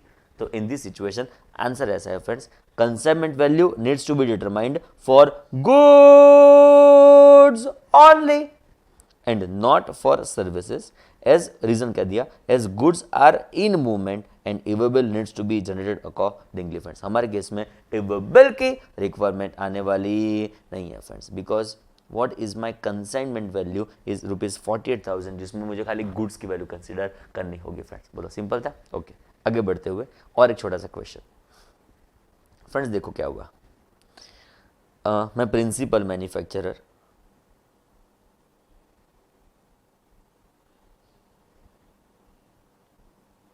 आप फ्रेंड्स मेरे बहुत अच्छे जॉब वर्कर, ओके। मैंने आपको गुड्स भेजे प्रोसेसिंग करने के लिए, तब वैल्यू थी लेटर से 45,000। आपने गुड्स को प्रोसेस किया तो ऑब्वियसली उसकी वैल्यू बढ़ जाने वाली है फ्रेंड्स। वैल्यू हो चुकी लेटर से 60,000। आपने मुझे कुछ समझो ना 5-10 रुपए मुझे कुछ चार्ज किया, वो सर्विस की वैल्यू, उसको मुझे ई-वे बिल के लिए कंसीडर करने की जरूरत नहीं है फ्रेंड्स। जब मैंने आपको गुड्स भेजे, हमको तो ये भी पता है movement if it is for reason other than supply, तो भी ई-वे बिल की रिक्वायरमेंट आने वाली है फ्रेंड्स। ओके, प्रिंसिपल मैन्युफैक्चरर जब गुड्स भेजे तो 45,000 का कंसाइनमेंट वैल्यू था, तो ई-वे बिल की रिक्वायरमेंट इस केस में आने वाली नहीं है फ्रेंड्स। तो नो ई-वे बिल। बट जब आपने मुझे गुड्स वापस किए, तब प्रोसेसिंग करके वापस दिए, तो उसकी एफएमवी ऑटोमेटिकली ऑब्वियसली बढ़ने वाली है। In this situation whether this amount needs to be considered 60,000 which is after processing, original value consider करेंगे 45,000। क्वेश्चन पता चला, ओरिजिनल वैल्यू कंसीडर करो 45,000 कि प्रोसेसिंग की बाद की वैल्यू कंसीडर करो व्हिच इज 60,000। तो हमारा क्वेश्चन उसके ऊपर ही बेस्ड है, ध्यान से। However in cases where goods are being moved after servicing और जॉब वर्क और रिपेयर, का मतलब मूवमेंट जॉब वर्क के बाद है, रिपेयर्स के बाद है, okay, the value of goods and not the repair or job work charges after such servicing और जॉब वर्क और repair should be mentioned in e way bill. Simple words में e way bill generate करने के लिए कि उसमें अमाउंट लिखने के लिए कौन सी वैल्यू कंसिडर करनी है friends, is after servicing, after job work और आफ्टर रिपेयर। सिंपल वर्ड्स में 60,000 मुझे कंसिडर करने का, इसमें ईवे बिल की रिक्वायरमेंट आने वाली है फ्रेंड्स, बोलो क्लियर। तो जब मैंने आपको भेजा तो 45,000 था, नो ईवे बिल। अब मैं प्रोसेसिंग करने के बाद उसकी वैल्यू ऑटोमेटिक बढ़ा दी तो वो गया 60,000 ईवे बिल की रिक्वायरमेंट आने वाली है फ्रेंड्स, बोलो क्लियर। चलो आगे बढ़ते हुए एक और छोटा सा क्वेश्चन। सपोज मैंने आपको कोई चीज रेंट पे दी, समझो एग्जांपल के तौर पे मैंने कोई प्लांट एंड मशीनरी आपको रेंट पे दी, प्लांट एंड मशीनरी की वैल्यू थी लेटर से 5 करोड़, प्लांट एंड मशीनरी था 5 करोड़, जिसको मैंने आपको रेंट पे दिया। रेंट कितना चार्ज कर रहा हूं फ्रेंड्स आपको, लेटर से समझो 45,000 रुपीज। मुझे बताओ क्या ईवे बिल की रिक्वायरमेंट आएगी जब मैं आपको मूवमेंट, ये प्लांट एंड मशीनरी आपको मूव करके आपके वहां पे भिजवा दूंगा फ्रेंड्स। तो मूवमेंट है, रजिस्टर्ड पर्सन हूं मैं। कंसाइनमेंट वैल्यू के लिए मुझे कौन सी वैल्यू कंसीडर करने की, जब मैं आपको रेंट चार्ज करूंगा वो वैल्यू, क्या प्लांट एंड मशीनरी की value rupees 5 crore friends. Question clear. उस क्वेश्चन को ही लेटर से कंटेंट वाइज मैंने प्रेजेंट किया है। How to consider consignment value in case goods is being moved for renting purpose. का मतलब आपको रेंट के लिए गुड्स का मूवमेंट कर रहा हूं। हमको ये भी पता है सप्लाई हो, अदर देन सप्लाई हो, कोई भी रीजन से आपने मूवमेंट किया, ईवे बिल की रिक्वायरमेंट है फ्रेंड्स, ओके। बट कंसाइनमेंट 50,000 के ऊपर जाती हो तब, ओके। तो यहाँ पे रेंट अमाउंट देखो तो 45,000 है, बट ये प्लांट मशीनरी की वैल्यू देखो तो 5 करोड़ है। Do we need to take the value of goods or value of rent charge on the goods. का मतलब गुड्स की वैल्यू कंसीडर करो कि रेंट कंसीडर करो। वो लॉजिकल आंसर क्या बैठता है फ्रेंड्स, लॉजिकल आंसर ज्यादा क्या बैठता है, लॉजिकल आंसर तो ये बैठता है कि मुझे गुड्स की वैल्यू कंसीडर करनी है, बिकॉज गुड्स का मूवमेंट हो रहा है, रेंटिंग का मूवमेंट नहीं हो रहा है, गुड्स का मूवमेंट हो रहा है, which is ₹5 crore consignment value. तो ईवे बिल की रिक्वायरमेंट इसमें आने वाली है फ्रेंड्स। बोलो सिंपल क्या लिख दूं, यस ईवे बिल। सिंपल था फ्रेंड्स, इसको कंटेंट वाइज मैंने प्रेजेंट किया है, एक बार पढ़ लेना चाहिए friends.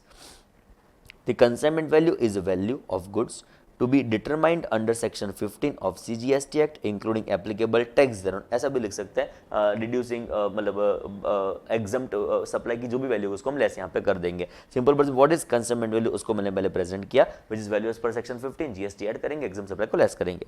Now the rent charged represents the value of service. Rent तो सर्विस की वैल्यू है portion, whereas e way bill is to be generated for the value of goods for which movement is to be undertaken। तो rent तो service की value है, e way bill तो goods के ऊपर बनता है।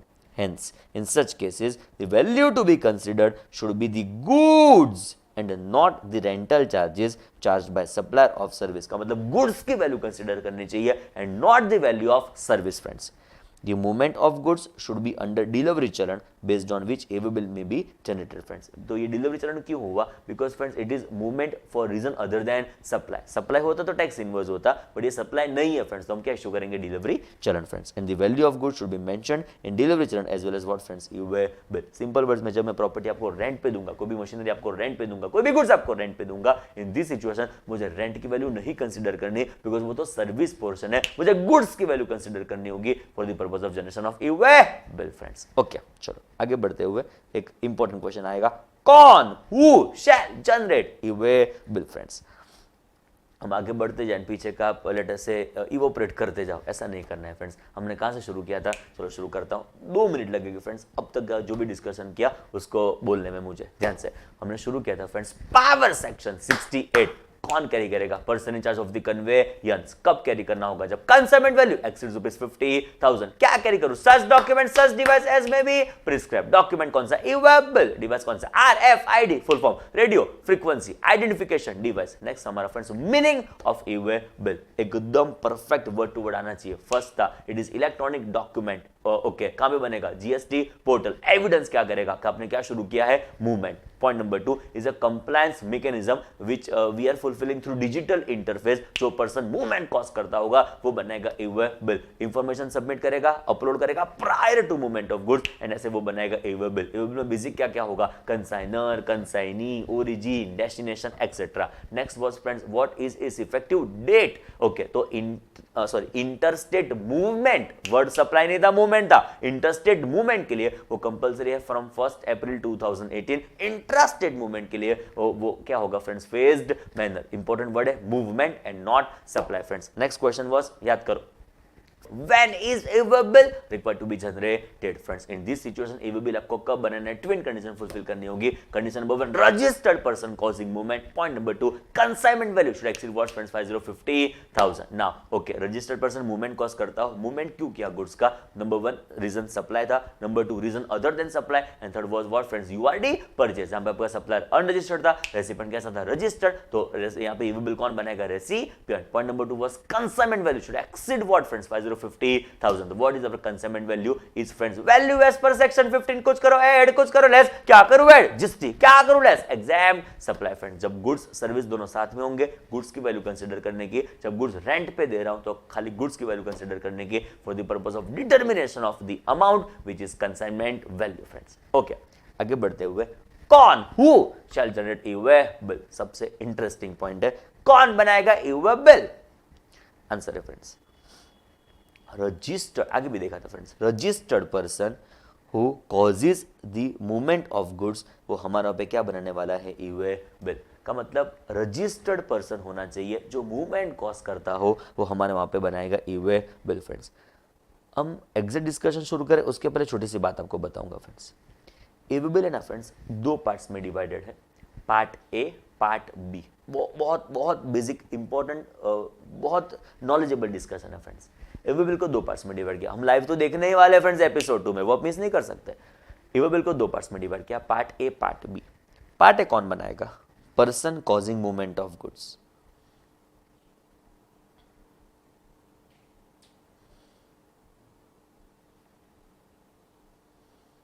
जो पर्सन फ्रेंड्स मूवमेंट कॉज करता होगा वो क्या बनाएगा, part A. And part B कौन बनाएगा फ्रेंड्स, जो ट्रांसपोर्ट करता होगा वो, से ट्रांसपोर्टर। ओके, तो ईवे बिल को दो पार्ट्स में डिवाइड करो, part A part B. Part A कौन बनाएगा, जो मूवमेंट कॉज करेगा वो, पार्ट बी कौन बनाएगा, जो ट्रांसपोर्ट करेगा वो फ्रेंड्स। अभी कभी कभी क्या होगा, मैं खुद से ट्रांसपोर्टेशन कर रहा हूं, तो इन दिस सिचुएशन मैं ही पार्ट ए फाइल करूंगा, मैं ही पार्ट बी फाइल करूंगा। कभी कभी क्या होगा पता है फ्रेंड्स, मैं ट्रांसपोर्टर के थ्रू ट्रांसपोर्ट करूंगा, तो पार्ट ए मैं फाइल करूंगा, पार्ट बी वो फाइल करने वाला है फ्रेंड्स। बोलो क्लियर, उसको हम लाइव देखेंगे एपिसोड 2 में, थोड़ी वेट करनी पड़ेगी फ्रेंड्स आपको, बट अभी इतना बेसिक हमारे मन में नॉलेज क्लियर है। पार्ट ए जो मूवमेंट कॉज करता होगा, पार्ट बी जो ट्रांसपोर्टेशन करता होगा वो फ्रेंड्स। इसमें से रजिस्टर्ड पर्सन जो मूवमेंट कॉज करता होगा shall furnish information relating to said goods as specified in part A. Registered person जो मूवमेंट कॉज करता है वो पार्ट ए फाइल करेगा, और फॉर्म GSTWB01 बचपन से पता है, before commencement of such movement of goods का मतलब मूवमेंट शुरू हुआ उसके पहले इंफॉर्मेशन को अपलोड करना है, उसके पहले बिल जनरेशन की रिक्वायरमेंट आने वाली है फ्रेंड्स। बोलो क्लियर। ओके, अभी हम जो डिस्कस करने जा रहे हैं ना फ्रेंड्स, ये बहुत बहुत बहुत गोल्डन चार्ट है, प्लैटिनियम चार्ट है, डायमंड चार्ट है, जो कोई जगह पे 110% आपको नहीं मिल सकता। एक्सक्लूसिवली बहुत रिसर्च करके, बहुत स्टडी करके मैंने इसको प्रिपेयर किया है फ्रेंड्स। समझो फ्रेंड्स, हमने शुरू किया इस चार्ट को friends, registered person causing movement. First part है friends own transportation, second part है friends through transporter. Registered person causing movement, इसको एक मिनट में इलोबरेट करूं। सप्लायर ने मूवमेंट कॉज किया था तो सप्लायर का नाम आएगा, रेसिपिएंट ने मूवमेंट कॉज किया था, रेसिपिएंट का नाम आएगा। सो हमने एक जनरल व्यू ले लिया, रजिस्टर्ड पर्सन जो मूवमेंट कॉज करता होगा वो may be supplier, may be recipient friends. Okay, first part is own transportation friends, बरोबर समझो। First part is own transportation. जरूरी नहीं है फ्रेंड्स कि मैं ओन ट्रांसपोर्टेशन करूं એટલે मेरा ही व्हीकल हो। फ्रेंड्स, कोई फ्रेंड का व्हीकल में हायर पे लेके, कि XYZ पर्सन का व्हीकल में हायर पे लेके भी ओन ट्रांसपोर्टेशन कर सकता हूं। का मतलब मैंने किसी का व्हीकल रेंट पे लिया तो it is not let us say it is not that like I am transporting through or I am let us entering into transaction through transporter. It is my vehicle only through which I am entering into what friends transportation. Simple words में it is my own transportation, may be in own vehicle or may be hired one friends. तो owned or hired vehicles हम check करेंगे। Consignment value, बरोबर समझो friends. जो up to ₹50,000 होगा तो obviously इवेबल की रिक्वायरमेंट नहीं आएगी। हमारे ऊपर तो ट्विन कंडीशन थी, रजिस्टर्ड पर्सन मूवमेंट कॉस्ट करता हो, पॉइंट नंबर 2 कंसाइनमेंट वैल्यू 50 के ऊपर हो, जो आपकी कंसाइनमेंट वैल्यू अप टू ₹50,000 हो तो इवेबल की रिक्वायरमेंट आने वाली नहीं है फ्रेंड्स। पॉइंट नंबर 2, जो आपकी कंसाइनमेंट वैल्यू 50,000 के ऊपर जाती है तो इवेबल की रिक्वायरमेंट आएगी। यहां पे part A B registered person file करेगा, part B registered person file करेगा, बिकॉज वो खुद से ट्रांसपोर्टेशन कर रहा है फ्रेंड्स, मूवमेंट भी खुद से कर रहा है, ट्रांसपोर्टेशन भी खुद से कर रहा है, तो दोनों केस में पार्ट ए भी वो फाइल करेगा, पार्ट बी भी वो फाइल करने वाला है फ्रेंड्स। ओके, चलो चार्ट प्लीज ध्यान से। रजिस्टर्ड पर्सन ने मूवमेंट कॉस्ट किया, दो पार्ट्स में डिवाइड करो, ओन ट्रांसपोर्टेशन था, लेटर से ट्रांसपोर्टर के थ्रू था, ओन ट्रांसपोर्टेशन था, कंसाइनमेंट वैल्यू 50,000 तक थी, इवेबल की रिक्वायरमेंट आने वाली नहीं है। 50,000 के ऊपर गया इवेबल, यस के no, yes, part A B वो फाइल करेगा, पार्ट बी वो फाइल करने वाला है, मतलब रजिस्टर्ड पर्सन जो मूवमेंट कॉस्ट कर रहा है वो part A plus part B दोनों फाइल करने वाला है फ्रेंड्स। नेक्स्ट आएगा थ्रू ट्रांसपोर्टर, प्लीज ध्यान से, थ्रू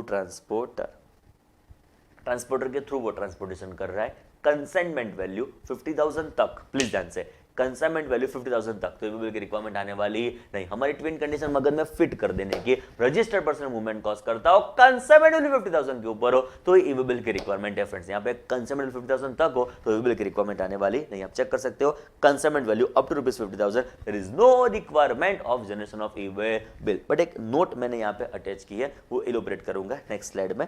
सपोज ट्रांसपोर्टर के थ्रू मैं ट्रांसपोर्टेशन कर रहा हूं एंड कंसाइनमेंट वैल्यू 50,000 के ऊपर गई, बोलो इवेबल बनाना पड़ेगा, यस। यहां पे पार्ट ए जो पर्सन मूवमेंट कॉस्ट करता होगा वो बनाएगा, पार्ट बी कौन बनाएगा, ट्रांसपोर्टर, बिकॉज वो ट्रांसपोर्टेशन कर रहा है। तो इन दिस सिचुएशन जो हमारा जीटी होगा, गुड्स ट्रांसपोर्ट एजेंसी, जो हमारा ट्रांसपोर्टर होगा वो बनाएगा पार्ट बी और वो फर्निश करेगा पार्ट बी फ्रेंड्स। तो अब ये चेक करो, इवेबल का आंसर आएगा yes, part A registered person, part B कौन बनाएगा, ट्रांसपोर्टर। आई थिंक होपफुली आपको पूरा चैट क्लियर है फ्रेंड्स। ओके, एक बार लास्ट टाइम मेरे साथ चैट बोल दो। रजिस्टर्ड पर्सन मूवमेंट कॉस्ट कर रहा है, खुद से कर रहा है, ट्रांसपोर्टर के थ्रू कर रहा है, खुद से कर रहा है, कंसाइनमेंट वैल्यू 50,000 तक है, इवेबल की रिक्वायरमेंट नहीं है। 50,000 के ऊपर गया इवेबल, यस के no, yes, part A plus part B दोनों के दोनों कौन फर्निश करेगा friends, registered person. Now friends वो ट्रांसपोर्टर के थ्रू कर रहा है, तो हम वापस एक बार चेक करेंगे, कंसाइनमेंट वैल्यू 50,000 तक हो तो इवेबल की रिक्वायरमेंट आने वाली नहीं है। 50,000 के ऊपर गया, बोलो इवेबल, यस के नो, यस, पार्ट ए कौन करेगा, रजिस्टर्ड पर्सन करेगा, पार्ट बी कौन करेगा फ्रेंड्स, ट्रांसपोर्टर। तो नोट क्या है फ्रेंड्स, वो इलोबरेट करो आपको। फ्रेंड्स सपोज मैं रजिस्टर्ड पर्सन, राइट,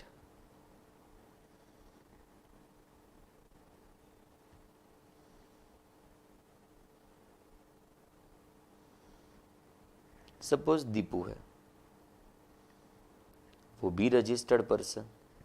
सपोज आलू है, आलिया, वो भी रजिस्टर्ड पर्सन। हम तीनों के गुड्स एक ही ट्रक में जा रहे हैं फ्रेंड्स। मुझे ड्राइंग बहुत अच्छा आता है फ्रेंड्स। नाउ फ्रेंड्स मैंने ट्रांसपोर्टेशन किया जिसकी वैल्यू थी लेटेस्ट से 40,000 रुपीज, दीपू ने किया वो था 30,000 रुपीज, आले ने किया वो भी था 30,000 रुपीज। मुझे बताओ क्या हम तीन में से किसी ने भी बनाया होगा फ्रेंड्स इवेबल? आंसर इज ना, बिकॉज हम तो यहाँ पे फॉलो होते हैं through transporter, consignment value up to ₹50,000, e way bill की रिक्वायरमेंट आने वाली नहीं है फ्रेंड्स। ओके, नोट में हम क्या पढ़ेंगे अब समझो। अभी फ्रेंड्स एक ट्रक में ही 3 लोगों के गुड्स का ट्रांसपोर्टेशन हो रहा है, तो इस ट्रक का अग्रीगेट कंसाइनमेंट वैल्यू कितना होगा फ्रेंड्स, ₹1 लाख।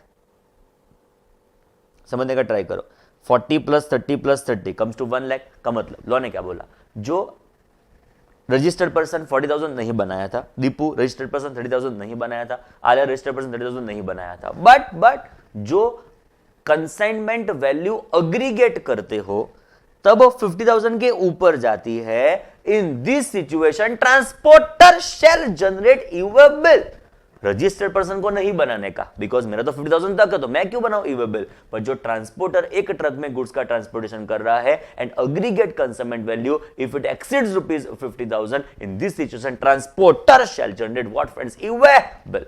बोलो क्लियर फ्रेंड्स। ओके, इसको मैंने नोट के लेटर से थ्रू लिख दिया है फ्रेंड्स। यहाँ पे रेफरेंस स्लाइड नंबर 30 से यहाँ पे आएगा, ध्यान से पढ़ना।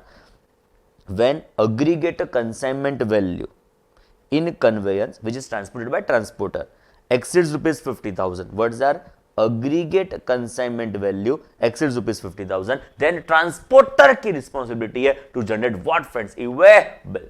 फ्रेंड्स अभी प्रैक्टिकली देखो, मेरा भी वो इवेबल बनाएगा, दीपू का भी वो बनाएगा, आलिया का भी वो बनाएगा, बट फ्रेंड्स उसको गवर्नमेंट ने ऑप्शन दिया कि तुम इवेबल तो 3 बनाने पड़ेंगे ट्रांसपोर्टर को, बट उसकी जगह एक इवेबल कैरी करेंगे तो चलेगा, जिसको हम बोलेंगे फ्रेंड्स कॉन्सोलिडेटेड इवेबल। का मतलब वो तीनों इवेबल की इंफॉर्मेशन को कॉन्सोलिडेट करके एक ही पेज के ऊपर लेटर से इनकॉर्पोरेट कर देगा। ऐसा वेबसाइट पे अवेलेबल हो सकता है, वेबसाइट पे ऐसा हो जाएगा। सिंपल वर्ड्स में अलग अलग पहले बनाने पड़ेंगे उसको 3 इवेबल, एंड बाद में वो कॉन्सोलिडेट भी कर सकता है एंड एक इवेबल कैरी करेगा विच इज कंसोलिडेटेड, तो वो भी चलने वाला है फ्रेंड्स। ओके, सिंपल वर्ड्स में जब रजिस्टर्ड पर्सन मूवमेंट कॉज कर रहा था, हम यहां पे थे, जब रजिस्टर्ड पर्सन मूवमेंट कॉज कर रहा था, ट्रांसपोर्टर के थ्रू मूवमेंट कॉज हो रहा था, कंसाइनमेंट वैल्यू अप टू ₹50,000 थी, तो रजिस्टर्ड पर्सन नहीं बनाया होगा इवेबल, बट जो एग्रीगेट कंसाइनमेंट वैल्यू एक कन्वेंस में ट्रांसपोर्टेशन हो रहा है वो 50,000 के ऊपर चला जाता है, तो ट्रांसपोर्टर बनाएगा इवेबल एंड वो कंसोलिडेटेड वर्जन में भी उसको कैरी कर सकता है फ्रेंड्स। बोलो clear? I think everything is clear. हम उस क्वेश्चन पे है कि कौन बनाएगा इवेबल। हमने ऐसा सीखा, रजिस्टर्ड पर्सन जो मूवमेंट कॉज करेगा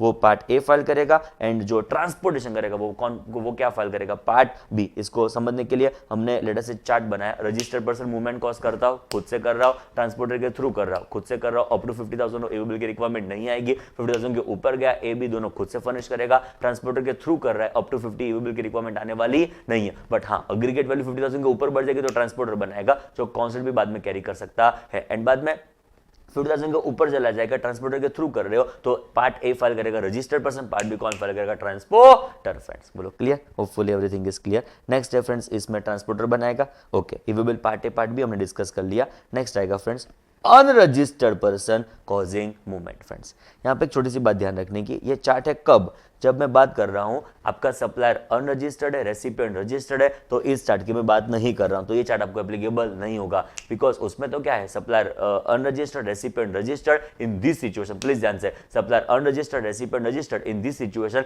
it is always the responsibility of recipient who is registered to generate what friends, e way bill. Okay, but ये क्या हुआ, एग्जांपल के तौर पर सप्लायर भी अनरजिस्टर्ड, रेसिपिएंट भी अनरजिस्टर्ड, ऐसा कुछ हुआ। चलो, supplier unregistered supplier registered, recipient unregistered and recipient movement cause कर रहा हो being unregistered person. In this situation मैं एक चीज को एक्सक्लूड करते हुए इस चार्ट को मैं इनकॉर्पोरेट करना चाहूंगा। वो चीज कौन सी? जहां पे आपका सप्लायर अनरजिस्टर्ड है, रेसिपिएंट रजिस्टर्ड है, वहां पे तो ऑब्वियसली 100% रेसिपिएंट ही इवेबल बनाएगा। उसके अलावा कोई भी सिचुएशन में जहां पे अनरजिस्टर्ड पर्सन ने मूवमेंट कॉज की है तो इवेबल कौन बनाएगा, उसका हमारे वहां पे क्वेश्चन है फ्रेंड्स। हमने आगे ट्विन कंडीशन में बहुत इंटरेस्टिंगली पढ़ा था, 2 कंडीशन थी, रजिस्टर्ड पर्सन मूवमेंट कॉज करता होना चाहिए, कंसाइनमेंट वैल्यू 50,000 के ऊपर होनी चाहिए, तभी हमको बनाना पड़ेगा इवेबल। बट यहां पे तो अनरजिस्टर्ड पर्सन मूवमेंट कॉज कर रहा हो, खुद से मूवमेंट कर रहा हो, तो इन दिस सिचुएशन इवेबल की रिक्वायरमेंट आने वाली नहीं है, बिकॉज ट्विन कंडीशन की फर्स्ट कंडीशन बहुत हमारे मन में क्लियर है, रजिस्टर्ड पर्सन कॉजिंग मूवमेंट, तो इवेबल की रिक्वायरमेंट है। If unregistered person is causing movement, इवेबल की रिक्वायरमेंट आ सकती नहीं है। आपका कंसाइनमेंट वैल्यू क्या है,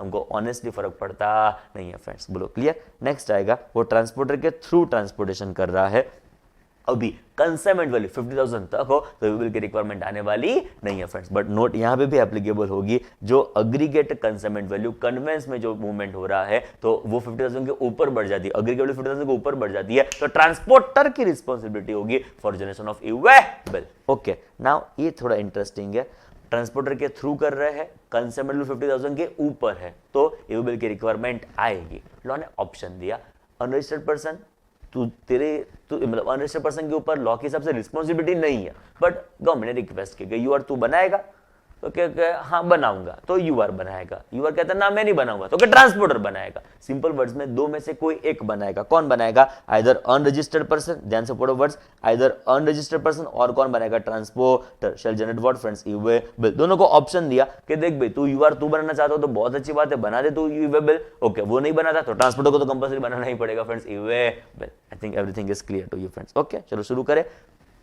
अनरजिस्टर्ड पर्सन मूवमेंट कॉज कर रहे हैं, मैं बार बार बोलूंगा ये चार्ट एप्लीकेबल कब, जब सप्लायर आपका अनरजिस्टर्ड है, रेसिपिएंट रजिस्टर्ड है, तो ये चार्ट एप्लीकेबल होने वाला नहीं है। उसके अलावा कोई भी सिचुएशन में जहां पे यूआर मूवमेंट कॉज करता हो तब ये सिचुएशन एप्लीकेबल होगी और तब ये चार्ट एप्लीकेबल होगा। चलो यूआर ने मूवमेंट कॉज किया, लेटर से ओन ट्रांसपोर्टेशन था, तो ईवी बिल की रिक्वायरमेंट कभी भी आने वाली नहीं है फ्रेंड्स। अभी लेटर से ट्रांसपोर्टर के थ्रू कर रहा था, कंसाइनमेंट वैल्यू 50,000 तक थी, ईवी बिल की रिक्वायरमेंट नहीं आएगी। विद एप्लीकेबल नोट के एग्रीगेट वैल्यू 50,000 के ऊपर बढ़ गई तो ईवी बिल की रिक्वायरमेंट आने वाली है। एंड पॉइंट नंबर 2, 50,000 के ऊपर बढ़ गया तो आइदर ट्रांसपोर्टर और अनरजिस्टर्ड पर्सन, तो में से कोई एक बनाएगा फ्रेंड्स हमारा पे ईवे बिल फ्रेंड्स। ओके, तो होपफुली एवरीथिंग इज क्लियर। हमारा क्वेश्चन था कौन बनाएगा ईवे बिल, हमने उसको सेग्रीगेट कर दिया। रजिस्टर्ड पर्सन मूवमेंट कॉज करता हो तो क्या, यूआर मूवमेंट कॉज करता हो तो क्या friends. Part A part B की इंफॉर्मेशन भी हमको क्लियर है एंड यूआर मूवमेंट कॉज करता हो तो क्या फ्रेंड्स। एंड अगेन ये चार्ट के साथ हमको सब कुछ क्लियर है फ्रेंड्स। ओके, इसको मैं कंक्लूड कर दूं फ्रेंड्स 1 मिनट में। देखो, who shall generate e way bill. Okay, registered person जो मूवमेंट कॉज करता होगा पार्ट ए फाइल करेगा, जो लेटर से ट्रांसपोर्टेशन करता होगा वो पार्ट बी फाइल करेगा। रजिस्टर्ड पर्सन खुद से ट्रांसपोर्टेशन कर रहा हो तो पार्ट ए पार्ट बी दोनों खुद से फाइल करेगा। ट्रांसपोर्टर के थ्रू मैं मूवमेंट कर रहा हूं तो ट्रांसपोर्टर के थ्रू मैं ट्रांसपोर्टेशन कर रहा हूं तो ट्रांसपोर्टर पार्ट बी फाइल करेगा, registered person part A file करेगा। दोनों चार्ट एक साथ, हम साथ साथ साथ 1 2 3 गो। रजिस्टर्ड पर्सन ने मूवमेंट कॉज किया ओन ट्रांसपोर्टेशन, ट्रांसपोर्टर के थ्रू ओन ट्रांसपोर्टेशन। 50,000 तक आपकी कंसाइनमेंट वैल्यू ईवी बिल की रिक्वायरमेंट नहीं आएगी, 50,000 के ऊपर बढ़ गया ईवी बिल की रिक्वायरमेंट आएगी। ए बी दोनों कौन फर्निश करेगा, रजिस्टर्ड पर्सन। चलो मैं ट्रांसपोर्टर के थ्रू कर रहा हूं, अप टू 50,000 ईवी बिल की रिक्वायरमेंट आने वाली नहीं है विद एप्लीकेबल नोट। एंड 50,000 के ऊपर बढ़ गया, पार्ट ए फाइल करेगा रजिस्टर्ड पर्सन, पार्ट बी कौन करेगा, ट्रांसपोर्टर। पता चल रहा है ना फ्रेंड्स आपको, बोलते रहो मेरे साथ। Number 2, unregistered person movement cause कर रहा है, बट ये कब, जब सप्लायर यूआर रेसिपिएंट आर, ये सिचुएशन ना हो तब ये चार्ट एप्लीकेबल। तो लेटर से आपका यूआर ट्रांसपोर्टेशन कर रहा, मतलब अनरजिस्टर्ड पर्सन मूवमेंट कॉज कर रहा हो, खुद से कर रहा है, ट्रांसपोर्टर के थ्रू कर रहा है, खुद से कर रहा है, ईवी बिल की रिक्वायरमेंट कभी भी आ सकती नहीं है। ट्रांसपोर्टर के थ्रू कर रहा है, अप टू ₹50,000 है, ईवी बिल की रिक्वायरमेंट नहीं आएगी। विद एप्लीकेबल नोट एक्सीडिंग ₹50,000 होगा तो आइदर यूआर और transporter shall generate what friends, e way bill. Question ऐसा आता है मन में, क्या unregistered person unregistered person letter से ईवी बिल जनरेट कर सकता है? हमने ऐसा सीखा, रजिस्टर्ड पर्सन मूवमेंट कॉज कर तो बना सकता है ईवे बिल। पर क्वेश्चन ऐसा आता है, मैं तो पोर्टल पे रजिस्टर्ड ही नहीं हूं, मैं तो अनरजिस्टर्ड पर्सन हूं, मैं तो पोर्टल पे रजिस्टर्ड ही नहीं हूं, क्या मैं एज अ यूआर बना सकता हूं ईवे बिल? लोग कहता है यस। कैसे?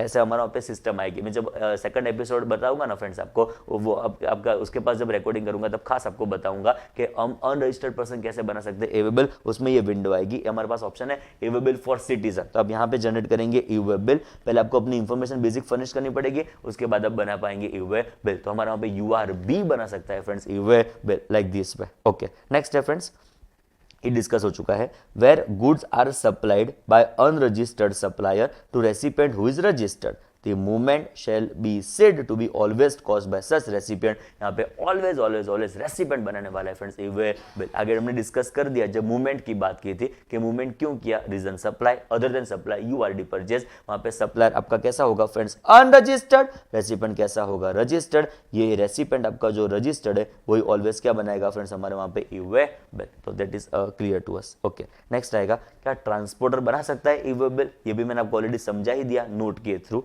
कि जब सप्लायर के रेसिपिएंट जो मूवमेंट कॉज करता होगा उन्होंने ईवे बिल नहीं बनाया होगा तो ट्रांसपोर्टर की रिस्पांसिबिलिटी आएगी for the purpose of generation of e way bill friends. Okay, तो if goods are handed over to transporter for transportation by road, तो वो ईवे बिल बना सकता है। नोट ध्यान से पढ़ना, where neither consignor nor consignee generates e way bill and the value of goods is more than ₹50,000, it shall be responsibility of the transporter to generate it friends. ये दो जगह पे खास एप्लीकेबल होगा, ये हमने जो नोट पढ़ी वहां पे फ्रेंड्स। लेट अस से जब एग्रीगेट वैल्यू 50,000 के ऊपर बढ़ जाएगी एंड इंडिविजुअल लोगों ने नहीं बनाया बिकॉज उनकी वैल्यू अप टू ₹50,000 थी, ये एग्जांपल में अप टू ₹50,000 थी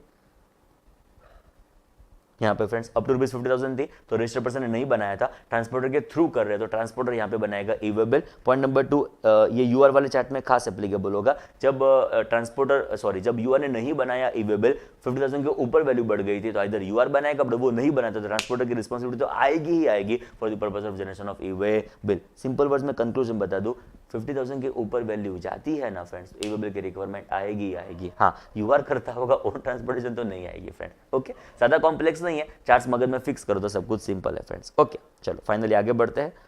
ट्रांसपोर्टर बना सकते हैं हमारे वहां पे ईवे बिल।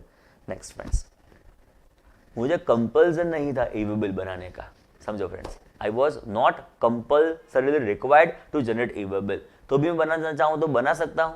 एब्सोल्युटली यस, आपके पास ऑप्शन 100% अवेलेबल होगा to generate what friends, e way bill. Okay, the registered person और द ट्रांसपोर्टर में एट हीज ऑप्शन, आपकी इच्छा हो तो बना सकते हो, generate and carry e way bill even if the value of consignment less than ₹50,000, तो आपके पास ऑप्शन अवेलेबल है to generate what friends, e way bill. Okay, आगे बढ़ते हुए हमारा पे ट्विन कंडीशन थी फ्रेंड्स। ये एपिसोड हम रिकॉर्ड जो कर रहे हैं उसका ये लास्ट टॉपिक है। इसके बाद हम सेकंड एपिसोड पे फोकस करेंगे जिसमें लाइव प्रैक्टिकल आपके सामने अवेलेबल बनेगा फ्रेंड्स। ओके, इस एपिसोड का ये लास्ट टॉपिक ट्विन कंडीशन थी। हमको पता है रजिस्टर्ड पर्सन मूवमेंट कॉज करता हो, कंसाइनमेंट वैल्यू 50,000 के ऊपर हो, तो हमको बनाना पड़ेगा फ्रेंड्स इवेबल।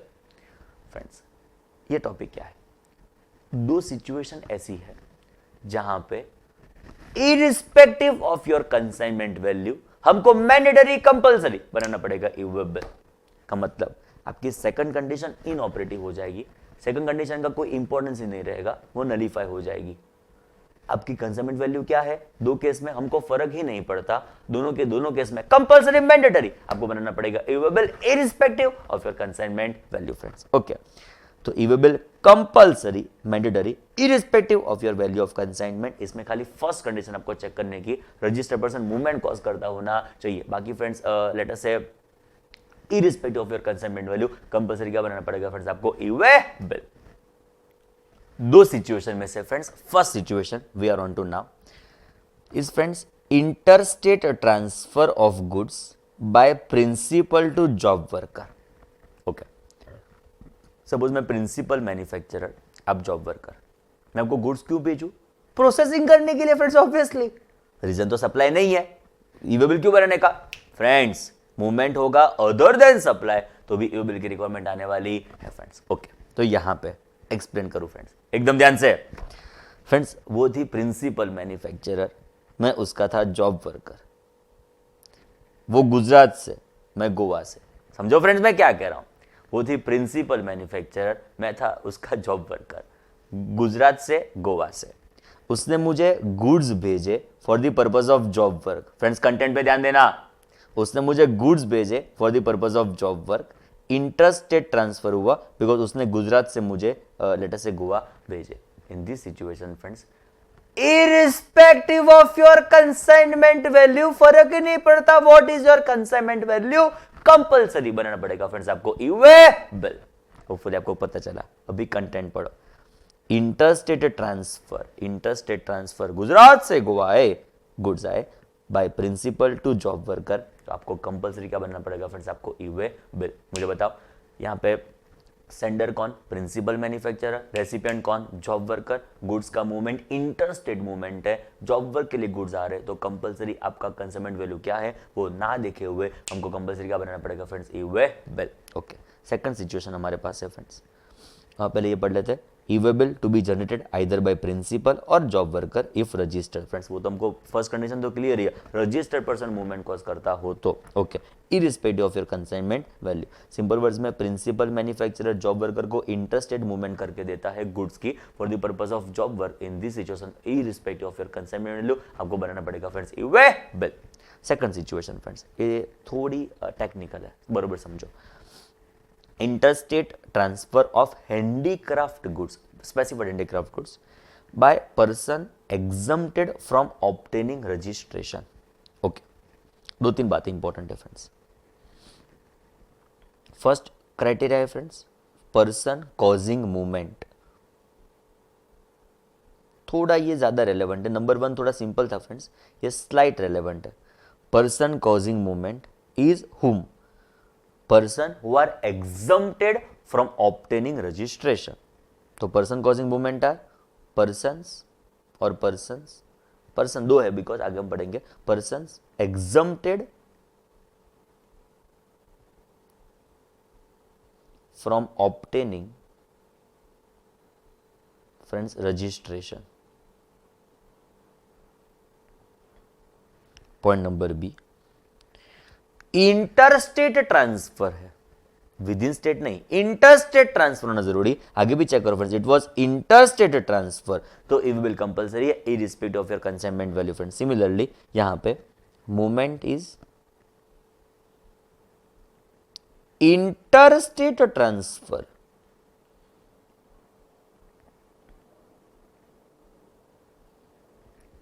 सी है फ्रेंड्स। नेचर ऑफ गुड्स कौन से, nature of goods is friends handicraft goods. ऐसा हो तो इवेबल कंपल्सरी बन जाएगा, आपकी कंसाइनमेंट वैल्यू क्या है हमको फर्क पड़ता नहीं है फ्रेंड्स। ओके, पॉइंट नंबर 1, जो पर्सन एग्जम्प्टेड है from obtaining registration. Point number 2, interstate transfer करना जरूरी, हैंडीक्राफ्ट गुड्स का लेटर से मूवमेंट करना जरूरी, तो कंपल्सरी बन जाएगा फ्रेंड्स इवेबल। अभी हम सीखेंगे कौन है लोग एग्जम्प्टेड फ्रॉम ऑब्टेनिंग रजिस्ट्रेशन। इसके लिए हम रेफरेंस लेके आए friends from chapter registration friends.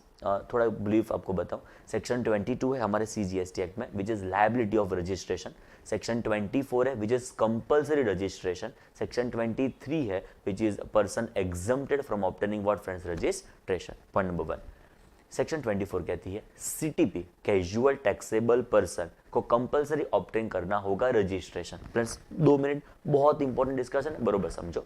Point number 1, CTP को कंपलसरी ऑब्टेन करना होगा रजिस्ट्रेशन। सिंपल वर्ड्स में, मैं गुजरात में रजिस्टर्ड पर्सन हूं, मैं महाराष्ट्र में बिजनेस करना चाहता हूं और वहां पे मेरा कोई फिक्स एस्टेब्लिशमेंट नहीं है। इन दिस सिचुएशन महाराष्ट्र के लिए मैं क्या बन गया पता है friends, CTP। Slide technical discussion है, आपका थोड़ा ज्यादा देन रिक्वायर्ड है friends. Point number 1, section 24 CTP को कंपलसरी ऑब्टेन करना होगा रजिस्ट्रेशन। मैं गुजरात में रजिस्टर्ड पर्सन हूं, महाराष्ट्र में मेरा कोई फिक्स्ड एस्टेब्लिशमेंट नहीं है, मैं महाराष्ट्र में बिजनेस करना चाहता हूं टेम्पररी बेसिस पे, तो मैं महाराष्ट्र के लिए बन गया कैजुअल टैक्सेबल पर्सन। सेक्शन 24 कहता है महाराष्ट्र के लिए मुझे कंपलसरी मैंडेटरी ऑब्टेन करना होगा रजिस्ट्रेशन फ्रेंड्स। ओके, सेक्शन 23 उसका एक्सेप्शन क्रिएट करता है कि आप CTP हो बट आप हैंडीक्राफ्ट गुड्स में डील करते हो एक्सक्लूसिवली। जो आप CTP हैंडीक्राफ्ट गुड्स के हो तो आप नहीं ऑब्टेन करेंगे रजिस्ट्रेशन तो चलेगा, you are exempted from obtaining what friends registration. समझो, सेक्शन 24 CTP कंपलसरी ऑब्टेन करना होगा registration, section 23 CTP handicraft goods के होंगे तो आप एग्जम्प्टेड हो from obtaining what friends registration. अभी समझो, ऐसा CTP जो हैंडीक्राफ्ट गुड्स का CTP है, जो है एग्जम्प्टेड फ्रॉम ऑब्टेनिंग रजिस्ट्रेशन, वो इंटरस्टेट मूवमेंट करता है हैंडीक्राफ्ट गुड्स का कंपलसरी मैंडेटरी बनाना पड़ेगा इवेबल। समझ में आया मैं क्या कहना चाहता हूं? CTP हैंडीक्राफ्ट गुड्स का है, वो एग्जम्प्टेड है from obtaining registration, interstate transfer करता है हैंडीक्राफ्ट गुड्स का, कंपलसरी बनाना पड़ेगा उसको इवेबल फ्रेंड्स। ओके, एक फर्स्ट पॉइंट पढ़ो, CTP making taxable supply of specified handicraft goods. Point number 1, answer पढ़ो, are exempted from obtaining what friends registration. तो CTP हैंडीक्राफ्ट गुड्स का हो तो वो एग्जम्प्ट है फ्रॉम ऑब्टेनिंग रजिस्ट्रेशन, पर वो इंटरस्टेट मूवमेंट करे हैंडीक्राफ्ट गुड्स का, कंपलसरी बनाएगा इवेबल। पॉइंट नंबर 2, सेकंड ऐसे लोग हैं हमारे वहां पे, वापस एक बार, जो एग्जम्प्ट है फ्रॉम ऑब्टेनिंग रजिस्ट्रेशन फ्रेंड्स। सी, आप सेक्शन 24 वापस एक बार, कंपलसरी रजिस्ट्रेशन। अब फ्रेंड्स इंटरस्टेट सप्लाई करेंगे गुड्स का, ध्यान से आप इंटरस्टेट सप्लाई करेंगे गुड्स का तो you are compulsory mandatory required to obtain registration. वापस एक बार, जो आपने इंटरस्टेट सप्लाई किया है गुड्स का तो कंपलसरी ऑब्टेन करना होगा रजिस्ट्रेशन। सेक्शन 23 वापस एक बार एक्सेप्शन क्रिएट करता है, जो आप इंटरस्टेट सप्लाई करते हो हैंडीक्राफ्ट गुड्स का तो आपको 20 लाख वाला जो नॉर्मल बेनिफिट हमारे पास अवेलेबल है, 20-10 लाख दोनों बेनिफिट हमारे पास अवेलेबल है, वो बेनिफिट आपके लिए कंटिन्यू होगा फ्रेंड्स। वापस एक बार, इंटरस्टेट सप्लाई करेंगे गुड्स का, in this situation it is compulsory for you to what obtain registration friends. उसका एक्सेप्शन क्रिएट किया सेक्शन 23 ने, आप इंटरस्टेट सप्लाई करेंगे हैंडीक्राफ्ट गुड्स का तो हमारे पास जो स्पेसिफाइड लिमिट है 10-20 लाख की जो लिमिट अवेलेबल है, गुड्स में भी 40 लाख भी हो चुकी है फ्रेंड्स, तो हमारे पास जो स्पेसिफाइड लिमिट है 20-40 लाख की वो आपको अवेलेबल होने वाली है। तो फ्रेंड्स आप इंटरस्टेट सप्लाई करते हो हैंडीक्राफ्ट गुड्स का up to that specified limit, वहां तक आप एग्जम्प्टेड हो फ्रॉम ऑब्टेनिंग रजिस्ट्रेशन, तो you are exempted from obtaining registration and आप इंटरस्टेट मूवमेंट करते हो हैंडीक्राफ्ट गुड्स का, कंपलसरी मैंडेटरी आपको बनाना पड़ेगा फ्रेंड्स इवेबल। वापस मैं एक्सप्लेन करना चाहूंगा, बरोबर समझो। सेक्शन 24 इंटरस्टेट सप्लाई करेंगे कोई भी गुड्स का कंपल्सरी ऑब्टेन करना होगा रजिस्ट्रेशन। सेक्शन 23 एक्सेप्शन क्रिएट करता है कि आप इंटरस्टेट मूवमेंट करोगे, इंटरस्टेट सप्लाई करोगे हैंडीक्राफ्ट गुड्स का, तो हमारे पास जो लिमिट अवेलेबल है, जो हमारे पास सेक्शन 22 में लायबिलिटी ऑफ रजिस्ट्रेशन की लिमिट है फ्रेंड्स 10 लाख, तो वो आपको अवेलेबल होने वाली है। तो 20 लाख तक, सिंपल वर्ड्स में 20 लाख तक, मैं पूर्ण लिमिट कंसीडर करते हैं 5 मिनट, 20 लाख तक आप जब हैंडीक्राफ्ट गुड्स का लेटर सेट सप्लाई करोगे, इन दिस सिचुएशन आपको रजिस्ट्रेशन ओपनिंग करने की जरूरत नहीं है। फर्ज ये लिमिट अभी 40 लाख की हो चुकी है, तो 40 लाख तक आप लेटर से मूवमेंट करोगे, सप्लाई करोगे हैंडीक्राफ्ट गुड्स का, आपको रजिस्ट्रेशन ओपनिंग करने की जरूरत पड़ती नहीं है। तो आप जब एग्जम्प्ट हो, 40 लाख तक आप एग्जम्प्ट हो, तो 40 लाख तक आप जब एग्जम्प्ट हो फ्रॉम ऑब्टेनिंग रजिस्ट्रेशन, तब उस सिचुएशन में आप इंटरस्टेट ट्रांसफर करते हो हैंडीक्राफ्ट गुड्स का। कंपल्सरी मैंडेटरी क्या बनाना पड़ेगा फ्रेंड्स आपको? E-way bill. ओके, तो अभी conclusion, interstate transfer compulsory of handicraft goods by person exempted from obtaining registration. दो लोग एग्जम्प्ट है, वो लोग जब इंटरस्टेट सप्लाई करते हैं, इंटरस्टेट ट्रांसफर करते हैं हैंडीक्राफ्ट गुड्स का, कंपल्सरी मैंडेटरी, वो लोग क्या बनाएंगे friends? E way bill friends. Okay, episode 1 हमने यहाँ पे खत्म किया फ्रेंड्स। मैं इस एपिसोड को 5 मिनट में पूरा बोल सकता हूं। रफली 1 घंटे से ऊपर रिकॉर्डिंग हो चुका होगा, बट मैं इस 1 घंटे को 5 मिनट में कंक्लूड कर सकता हूं। कैसे? देखो फ्रेंड्स, फटाफट हम डिस्कशन करेंगे। देखो, शुरू कर दे है ई-वे बिल। इस ई-वे बिल का सबसे इंपॉर्टेंट पार्ट ये कंक्लूजन फ्रेंड्स। ओके, आपको पूरा ई-वे बिल ना देखना तो लास्ट के 5 मिनट देख लो फ्रेंड्स, दूसरी बार तो भी चले।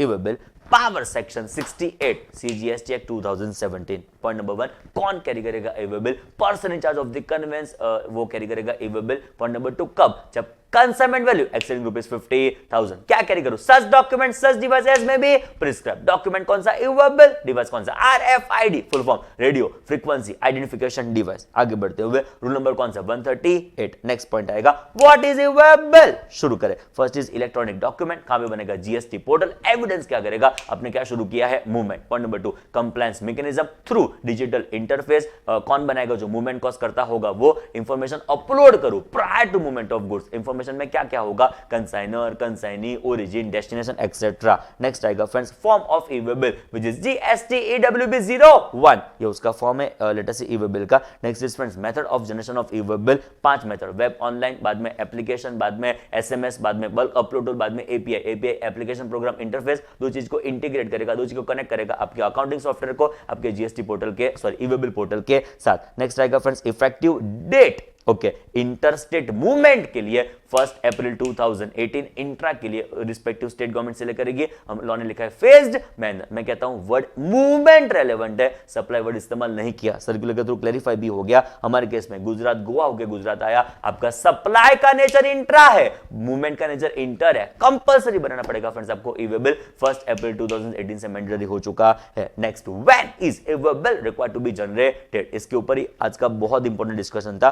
फर्स्ट इज रजिस्टर्ड पर्सन जब मूवमेंट कॉज करता हो तब बनाना पड़ेगा ई-वे बिल। जब वो कंसाइनमेंट वैल्यू 50,000 के ऊपर हो तब बनाना पड़ेगा e way bill. Twin condition simultaneous आपको फुलफिल करनी पड़े। मूवमेंट क्यों किया? मूवमेंट किया supply, other than supply URD purchase. Supplier कैसा था? अनरजिस्टर्ड। रेसिपिएंट कैसा था? रजिस्टर्ड। तो रेसिपिएंट यहां पे क्या बनेगा फ्रेंड्स? E way bill. नेक्स्ट आएगा friends what is consignment value? Is value as per section 15। कुछ करो ऐड, कुछ करो लेस। क्या करूं ऐड? जीएसटी। क्या करूं लेस? Exempt supply. नेक्स्ट आएगा फ्रेंड्स यहां पे ई-वे बिल बनाना पड़ेगा। यहां पे ई-वे बिल की रिक्वायरमेंट आने वाली नहीं है। नेक्स्ट आगे आएगा फ्रेंड्स जब गुड्स के साथ सर्विस की वैल्यू इंक्लूडेड हो, हमको खाली गुड्स की वैल्यू कंसीडर करने की for the purpose of generation of e way bill. Next आएगा फ्रेंड्स लेट अस से जब जॉब वर्कर के लिए, मतलब जॉब वर्क के लिए आपको गुड्स भेज रहा हूं तो 45,000 रुपीस की वैल्यू जब भेज रहा हूं तब तो ई-वे बिल की रिक्वायरमेंट नहीं आएगी, बट आप जब मुझे वापस भेज रहे हो तब ई-वे बिल की रिक्वायरमेंट आने वाली है फ्रेंड्स। यहां पे वो चीज मिक्स कर दो फ्रेंड्स कंपलसरी वाला। अभी चेक करो, प्रिंसिपल मैन्युफैक्चरर जॉब वर्कर है, पर सपोज ये सेम स्टेट में था तो रिक्वायरमेंट नहीं आएगी, बट जो अदर स्टेट में इंटर स्टेट मूवमेंट हुआ यहां पे क्या बन जाएगा फ्रेंड्स? कंपलसरी। पता चल रहा है फ्रेंड्स? अदर स्टेट होगा, इंटर स्टेट सप्लाई होगा तो मुझे लेटर से कंसेप्ट वैल्यू कंसीडर करने की जरूरत नहीं है फ्रेंड्स। तो ये विद इन स्टेट होगा, तो जहां पे कंपलसरी है, सपोज गुजरात में कंपलसरी है तो विद इन स्टेट होगा तो वहां पे आपको 50,000 की लिमिट का बेनिफिट अवेलेबल होने वाला है फ्रेंड्स। क्लियर? नेक्स्ट आएगा फ्रेंड्स जब मैं आपको प्रॉपर्टी रेंट पे दे रहा हूं, मैं आपको प्लांट मशीनरी रेंट पे दे रहा हूं, तो मुझे रेंट की वैल्यू कंसीडर नहीं करनी, मुझे तो प्रॉपर्टी की वैल्यू कंसीडर करनी है for the purpose of my consignment value. Friends next आएगा who shall generate e way bill.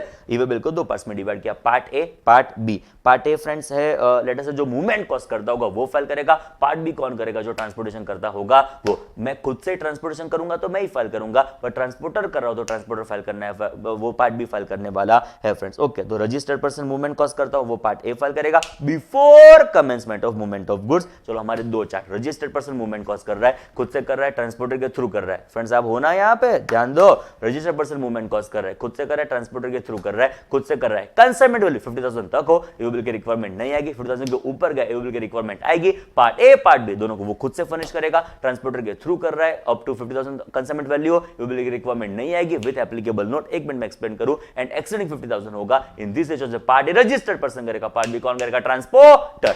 Next friends, transporter के थ्रू कर रहे थे, 50,000 तक की वैल्यू थी, पर ट्रांसपोर्टर जब ए बी सी का कर रहा था उसकी वैल्यू 50,000 के ऊपर बढ़ गई। हमारा ये एग्जांपल फ्रेंड्स, मेरा किया 40,000, दीपू का किया 30,000, आले का किया 30,000, ओवरऑल 1 लाख रुपीस की उसका हो गया कंसाइनमेंट वैल्यू। यहाँ पे ट्रांसपोर्टर बनाएगा फ्रेंड्स ईवे बिल। नेक्स्ट आएगा friends unregistered person movement cause कर रहा हूं, बट ये चार्ट कब, जब सप्लायर अनरजिस्टर्ड रेसिपिएंट रजिस्टर्ड, ये सिचुएशन ना हो तब supplier U R recipient R, तो ऑलवेज ऑलवेज ऑलवेज रेसिपिएंट हमारा पे बनाएगा ईवे बिल। अदरवाइज इस सिचुएशन के अलावा जो यू आर मूवमेंट कर रहा हो, खुद से कर रहा हो, ईवे बिल की रिक्वायरमेंट कभी आने वाली नहीं है। किसी और के मतलब ट्रांसपोर्टर के थ्रू कर रहा हो, अप टू 50,000 हो तो ईवे बिल की रिक्वायरमेंट नहीं आएगी with applicable note, and exceeding rupees 50,000 होगा तो आइदर यू आर और कौन ट्रांसपोर्टर हमारा पे क्या बनाएगा फ्रेंड्स, ईवे बिल। नेक्स्ट आएगा फ्रेंड्स क्या यू आर हमारे पे बना सकता है e way bill? Absolutely yes. Next episode में प्रैक्टिकल देखेंगे यूआर भी कैसे बना सकता है ईवे बिल। नेक्स्ट आएगा फ्रेंड्स हमारा वहां पे supplier U R recipient R जो रेसिपिएंट है वो बनेगा हमारा वहां पे e way bill.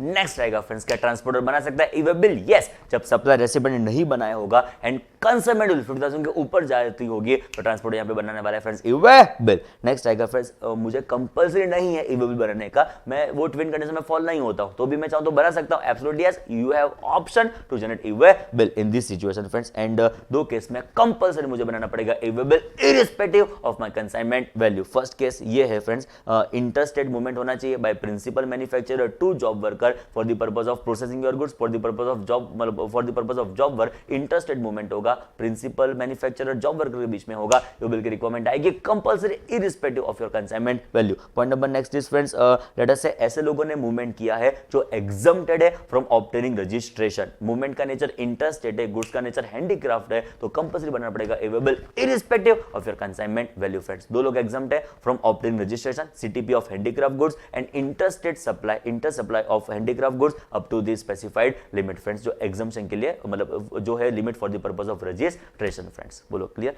Hopefully friends episode 1 आपको बहुत यूजफुल होगा, एंड कोई भी जीएसटी की क्वेरी हो फ्रेंड्स आप इस डिटेल्स के ऊपर मुझे कांटेक्ट कर सकते हो। Best wishes friends, thank you so much.